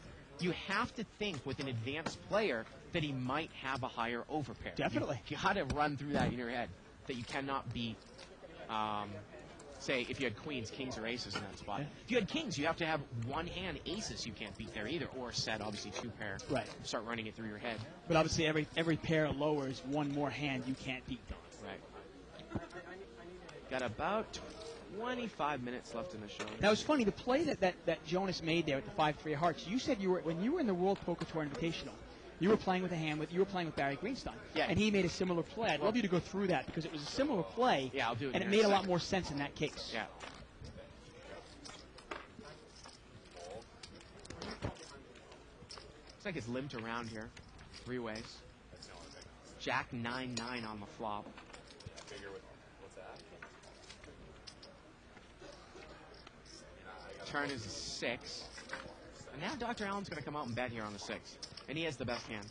Yeah, basically what had happened is, we were into the 7th or 8th level. Okay. And the blinds were just going up exponentially. And there was also antes, right, at this point? Big antes. Okay. Everybody didn't have, the big stacks only had 30 or 40 times the big one. Right, okay. And Barry Greenstein, he was one of the big stacks. Now, Karina Jett brought it in all in. She was on the short stack. And he actually re-raised her next to act with king 7 offsuit. Drove everybody out of the pot because I guess he figured that the amount of dead money that was in there, he's not, it's probably a positive expected value for him unless he runs into a big hand behind him because there's so much dead money in there. Unless he is up against a pair that is kings or aces, he's not going to be more than a 2-to-1 dog. Right? Okay, right. Or a dominated. Now, how much was the pot laying him in that case? Approximately? I don't necessarily specifically remember, but what was it? Probably like 3-to-1, maybe. Yeah. So with the antes and the big blind and the small blind, giving himself 3-to-1 by isolating. Well, you think about it. He's getting the big blind's money, the small blind's money, all the antes, and Karina Jett's money. Right. He actually probably is getting closer to 4-to-1 on his money. Seat number 1 here, Mo is raised from the cutoff. We got several callers. Queen 9 on the flop. Russ has got a dry diamond draw. This is what we talk about, a dry diamond draw here, Dave. Yeah, this is definitely dry. And it gets checked around to Dr. Allen, and he's going to bet with pocket 5s. Well, why not? And Josh is in there with 9-3. Well, he's the big blind. But he called the raise pre-flop. Oh, wow. And is Russ just going to call? This is the type of draw that I think I just easily fold here out of position. But how much money does Josh have? And Josh folds now. Wouldn't you easily fold that if you were Russ? 6-8 of diamonds. The turn is a jack. Allen's still good here. And it goes check, check. And the river is an ace, but 5s are good. Can Russ pull the trigger? All Russ has to do is, well, actually, I shouldn't say that, but if Russ puts some money in the pot, you figure he could probably win this. There's nothing. There's really nothing that Dr. Allen can beat. Pot is 1100. It goes check, and I think that Dr. Allen thinks he needs to bet here. Probably think he needs to bet to get a 9 out, don't you think? And he's going to bet. He bets so small here. He bets 400. And that bet is going to work, but it's only going to work because Russ has got nothing. He's got 8 high. Wow. Again, we talk about dry flush draws, and that is not the draw you want to call out of position with. Yeah, it's just a tough spot to be in. A diamond comes off, and you don't even know if the guy's got a queen or not. It's a paired board. Josh is playing seat 4, really bewildering me. I had said he was a solid player. I got to tell you, as of this moment, I got to say I misspoke. The guy's got almost no money in front of him, yet we see him calling raises with queen 7 offsuit, 9-3 offsuit. Jonas has got aces again. Look at this. Aces in, what, 2 times in the last 5 And hands? Nate straddled, and Jonas has limped in here with aces. He has limped in. But I don't think he's going to get the limp raise. I mean, Nate's got Jack 6 offsuit Nah, here. it's not really.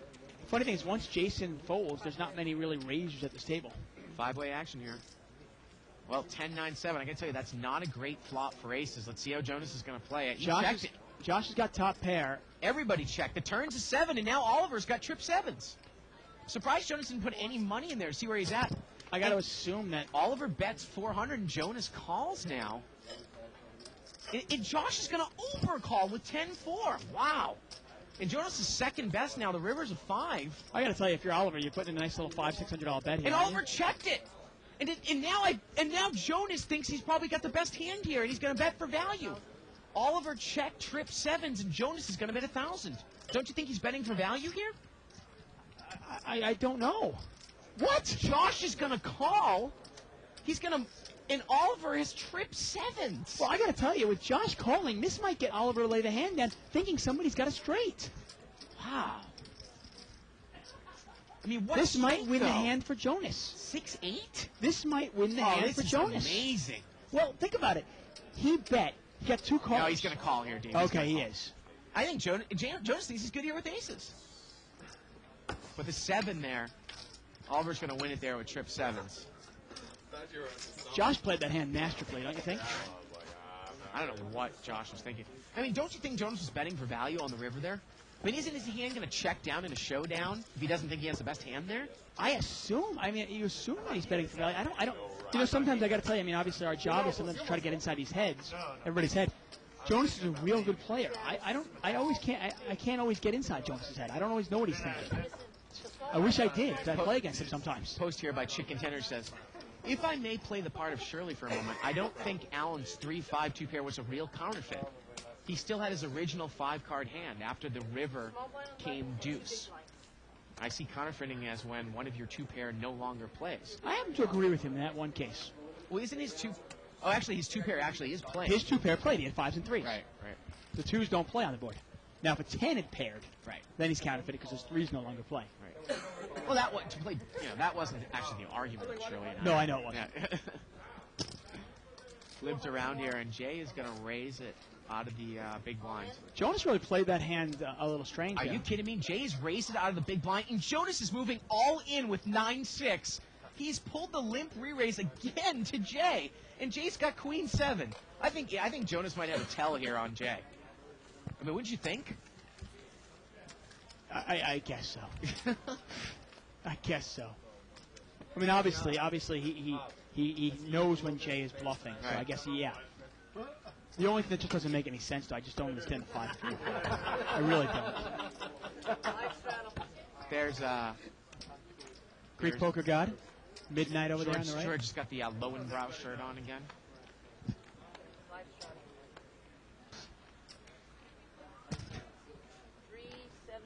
Yeah, You know they live together now. Yeah, Russ said to Hav, I see you brought your wife. Well, they live together. Yeah. They've gotten real close over the last few months.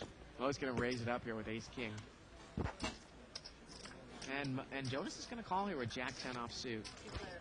And we are heads up here. About a $550 pot. Oh, it's missed both players. Oh, check here. Mode is not continuation bet, heads up. Turns at 10, and now Jonas has got top pair. And he bets. And Mo is going to call. This one's going to... And you wonder if Jonas is going to bet for value here again on the river. Well, the river's a queen. It's a 3rd club. And just gets checked down. Yeah. Jack-10 takes it down. I guess my question, one thing I'm wondering is, when you're making a move like that with 5-3 of hearts, trying to isolate somebody who you think is full of crap, and basically now you're just hoping that you've got live cards. You know your opponent's got you beat. You figure even if your opponent's got you is full of crap, obviously he can beat 5 high. I wonder what kind of odds you need. I mean, I would assume you need the pot to lay you at least 3-1. Because obviously you've got to put your opponent on a range of hands. I think, I agree. I mean, I tend to agree with you. It's awfully dangerous. But, again, you have to increase those odds because what if somebody else behind has a big pot? has a big Right. hand? You're taking a big risk there. That's why I'm saying, even if the true odds are, say, 2-1, you've got to take the fact that maybe your cards aren't live. Maybe Jay's got pocket 7s and you're really a big dog. And maybe Ross has got kings or aces behind you. You never know. Well, Nate has raised it up here from the cutoff. Ace-8 of clubs. Jonas is called. Jay is called. And we got four-way action here. About an $800 pot. Ace-5 deuce here. Well, Allen's got ace-10, but remember, Nate was the pre-flop raiser. Now, is Nate going to get himself in trouble here? Nate bets. Now, Nate and Allen have really been tangling it up all night. Nate getting the better of Allen each time. He bets 500 here, and Allen is probably just going to call. He does. And I got to tell you, You wonder if Nate might just do a little pot control thing here. Turn as a jack. Nate might bet this one more time, like another $500 bet, and then check it down. Now he's going to check it right here. Check it right here. And the river here is a 6. And is Allen going to put money in the pot? Yeah, Allen's going to put money in the pot here now. Now, again, I think that Nate, he bets 500, and that might force Nate to call here if Allen's betting on busted diamonds. I like the bet by Allen, I really do. He figures if this guy had ace-king or ace-queen or ace-jack, obviously, he's probably going to bet the turn, not getting a free diamond off. Oh, he does not call. Does not pay him off there. Throws it away. Wow. Nice lay down there. Got about a little under 15 minutes left in the show. And Jay Katsutani has just not had a good night here tonight. No, he hasn't at all.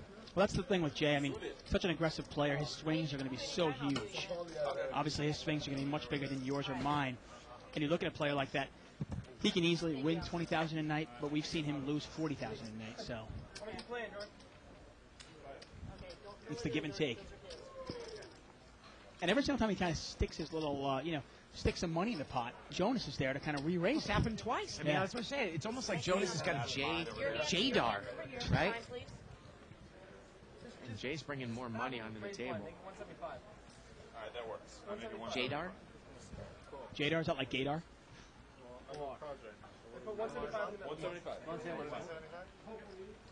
Some sort of commotion going on at the table. New player coming into seat 4? Well, Nate's actually moved over to seat 4, and he's raising 175 with king 6. And there's Mr. Lowenbrow coming into the game. Yep, Greek poker guy, Georgian. For 50, but it's 175. Hey, why don't you leave 5,000? And look at this. He's picked up 2 ladies. He's got pocket queens. Welcome to the table. Welcome to the game, buddy. And how much did he buy in for? I don't think he knows Nate. 3K stacks. Yeah, he's familiar with everybody else at the Well, it's a table. 3,000 min buy-in, so he's got bought in for at least 3,000. Yeah, and knowing George, he's probably in for more like 6 or 7. Is it okay? You want the singles? Is that okay? Sure. Looks like he is going to re-raise here. Actually, I'd actually rather have that because it'll be. He bought it for easier. 5,000. We're getting word. All right. Wait, you don't really care. 175. I'm going to raise. We now have over 70,000 on this table. Yeah, really. Well, I haven't looked yet. Maybe it was. Yes, over 70,000 on the table. He's going to make it 450 here. That's not a bad raise. That kind of it's kind of in a halfway. It's an informational raise. It also kind of limits the field behind you. That is 450. Do you ever get some sort of tell when somebody's new to the table and they're playing their first hand strong? I mean, they wouldn't necessarily be bluffing with the first hand. Not usually, and they're either really action junkies, Right. or they've got a big hand. I Yeah. mean, and Georgian, we know he's not a big action junkie, so He's a junkie, but maybe not an action junkie. exactly. Yeah. Well said. Yeah, and Jay's going to move to seat number 6, and George is going to move over to seat 7. George has only played a hand in seat 6, though. No, because he didn't know they thought it was Yeah, right? Yeah. Hobbs going to come into seat 10, Dave. What are you talking about? I know everybody in the booth thought that was real. Hobbs can just sit down on George's lap, can he? Right. Once again, we are live at the bike. I'm David Tuckman here at Bart Hanson. You can watch us every Monday through Friday from 7 to 10 p.m. Tomorrow night, we're going to have probably a 3 to 500 game, 5-5 blinds. Friday is another big game. We've got 10, 20 blinds. And I won't be here. You'll have a smorgasbord of color commentators. Yeah, it'll just be me, a little Jonas, a little Allen, a little Russ. In your left hand. Yes. Why my left hand? Make it 7. Look at this. We got, I believe it was a straddle, limp. And Jonas is going to raise to 700 on the button with 9-10 offsuit, trying to pick up the dead money here. Well, Nate's got ace-queen here. I mean, he's not going to get involved against Jonas. I mean, I don't mind that lay down. I mean, it's just not a whole lot of value. Out of position with ace-queen. Yeah. Oliver's got ace-10. He's one of the big winners tonight. And he's got him way dominated, but he's not going to get involved. But Jay is going to call with ace-7 of clubs. Wow. And this pot is what, about $1,000? 2,000. 2,000 already. Wow. And almost all the aces are dead here. Queen, 5, Jack. Well, Jonas not is a bad open-ended. flop. Open-ended with the 9 of hearts in his hand. It goes Three hearts. check, check. The turn's a 3. Now, Jonas might be trying to induce Jay to bet at him so he can raise. And look at this. Jonas was actually the favorite on the flop, but now Jay is the favorite. And with one card to come, it's pretty much a coin flip. Jay checks here, and now Jonas is going to put some money in the pot. Now, these two guys, they always like to tangle it up. Jonas is capable of betting 10 high, and Jay's going to lay it down, but Jay is just as capable of raising with nothing. It was a couple of weeks ago where we saw Jay take down about a $9,000 pot with king high. Got about 10 minutes left in the show. Button's going to move over here to Mo in seat 1. And Dave, we're going to see the last chip count of the night. Did we? Yeah, here we go. Yeah, look at that, $93,000 on the table. Jay was rebought for $22,000. Wow. Nate's got 20. Oliver with 13.5. Unbelievable. Jonas is down to 9,000. Take a look at the difference here. Now, Jay, we actually put it in wrong. Jay's down 4,000. Yeah. He's got 17,000 on the table. Oliver is the big winner with 8,500. Jonas is up 4,000. So Jay's down 4,000. He's the big loser here. Nice turnaround for Nate, though. He was down 5, now he's up 5. $10,000 turnaround for him. Straddled pot here by Nate, and Jay is raised with King Jack of Diamonds. Now, Nate has 7-8 offsuit. With that seat, yeah. That's funny, you know, Nate said, "You want to call?" And Jay said, "With that seat?" Yeah, because Jay's been there all night in that Yeah. seat. And here we go. We're heads up, 7-8 against King Jack. Well, 4-4 deuce. You want to add another number? Nate Check by checks. Nate. You want to add another Jay number? bets. Nate I'll folds. take 4 as a deuce. Jay takes it down. You guys have 8 and... And might the last 10 minutes of this show be kind of the... Look at that stack of big chips. Let's go through those chips right there. We got $1,000 chips. There we go. That's a $5,000 chip there in the middle. That It's a purple one. myriad of chips. The purples, yeah. The green one is 1,000. 1,000, 2 5,000s, 4,000s. The whites are hundreds. The purples. So he's got about 17,000 in front of him. Yeah. You gotta pick a different one. 8s and 6s you can add. No, let's go to then one number. 8. Alright, I'll take it. You have to have it. Alan is going to limp in over here in seat 8. No, you go with 8s. Limped around. I played with a guy over at Commerce that took Jack. I think it's limped around 6 ways here. $300 pot to the flop. 8 deuce 4 rainbow. And Yeah. nobody's got much of anything. I think Jay has the best hand with 4 for 8. He's going to lead. Right? Well, Jay doesn't need much to bet it. Looks like he's going to bet 250. Now Nate here has got 10-8. Well, Nate, it's not up there, and he's going to call. He's got top pair. So we're heads up here. Turns a jack. How is Jay going to play this? And Nate checks to him again. Wonder Jay if he's bets inducing again. the bluff. Jay bets 450. 550. It really puts Nate in the test here. Pot is now about 1,300. 550 for Nate to call.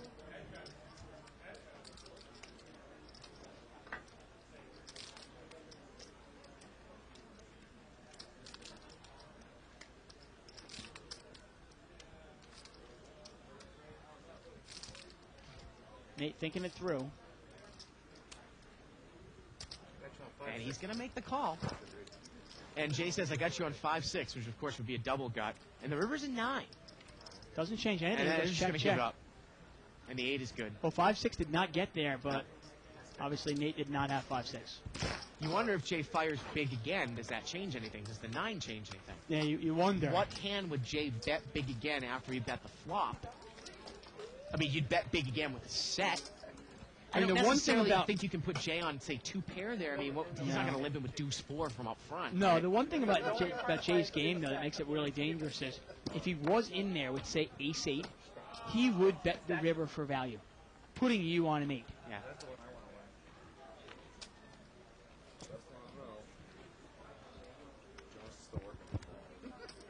And Jonas is going to raise here to 300. He's got ace-queen offsuit.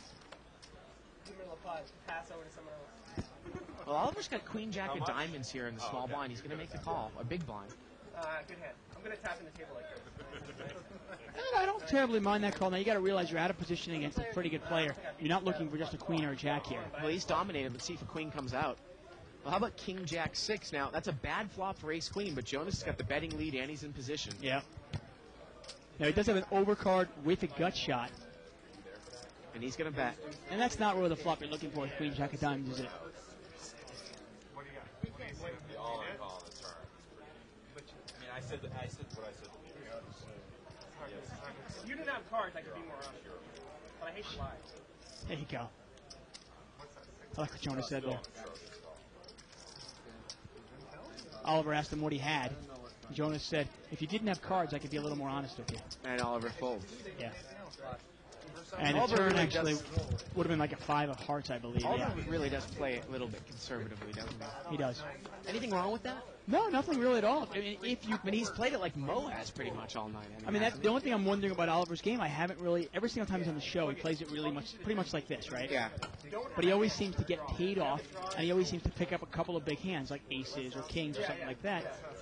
No, I'm only wondering if he has a night where he doesn't pick up big hands, what does he do then? I mean, poker's real easy when you're getting aces all the time. Pocket jacks over here for Allen. He's going to limp in here. He's really playing conservatively. Allen usually raises with jacks. And Allen is going to raise, Dr. Allen is going to raise with 4 deuce suited. Yeah, to 200. And Hollywood Russ calls with king jack of clubs. Nate's going to call with a king 3 suited. And is Allen going to pull the limp re-raise? No, just a call. 4 deuce suited is the new mic, by the way. $800 pot, 4 ways. Ace 3 6 3 flush. Yeah, it's an ugly flop for Allen. He does have the jack of hearts in his hand at least. Can Dr. Allen fire in here? No, he's going to. Russ is going to check. And Nate is not going to bet either. Nate spikes trip 3s. And that's not something you put your opponent on. But you know what? 3 hearts out there plus an ace. And now Dr. Allen's going to make a move at it here. He's going to make a move. And I don't necessarily know if you can just smooth call here with king 3 with 3 hearts out on board. Do you believe Dr. Allen? Well, I mean, if you think he's bluffing, can you let him keep, firing into? But the board is so scary. No, he's going to raise right away. Yeah. And that'll get Allen out of the hand, I'm pretty sure. And he does. He gets diamonds and hearts. I get speed. Nice lay down by Allen. And Dr. Allen obviously is not going to call this with 4 deuce. That's for fun. 200? Hey, and Mo. Well, if it happens, and is Dr. Allen thinking of making a move here? I think he's thinking of making a move, obviously. Trying to figure out if he has enough chips to make a move here. No, he's going to get rid of it. He's going to pick a better spot. And Dave, we are on to the last hand. Oh, man. I tell you, Wednesday night's the one night I wish it would go on forever. Well, not forever, but at least a couple extra hours.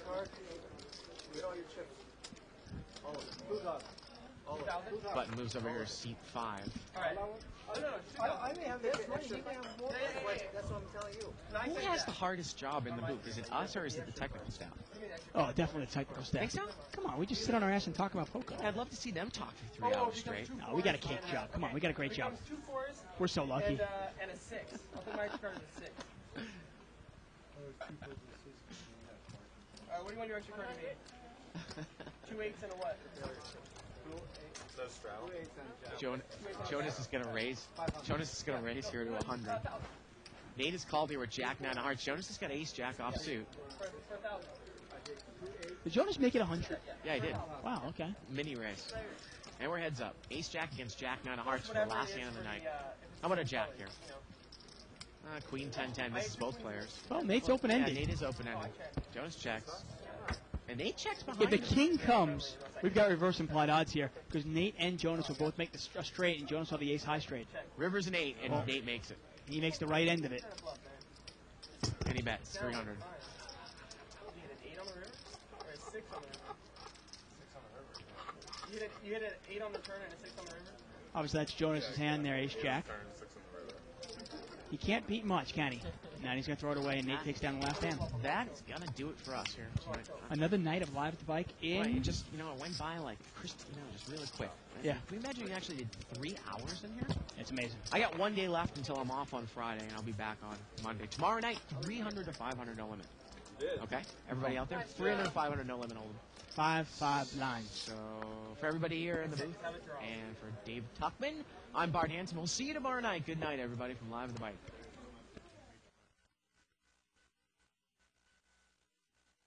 It's here. It's big. And it's closer than you think. It's not a tournament. It's what you don't see on TV. The cash is real. The stakes are high. They bet big. They win big. They lose big. High stakes live action poker. Live at the bike. Watch it live on the web or play it if you dare at the Bicycle Casino right here in Los Angeles.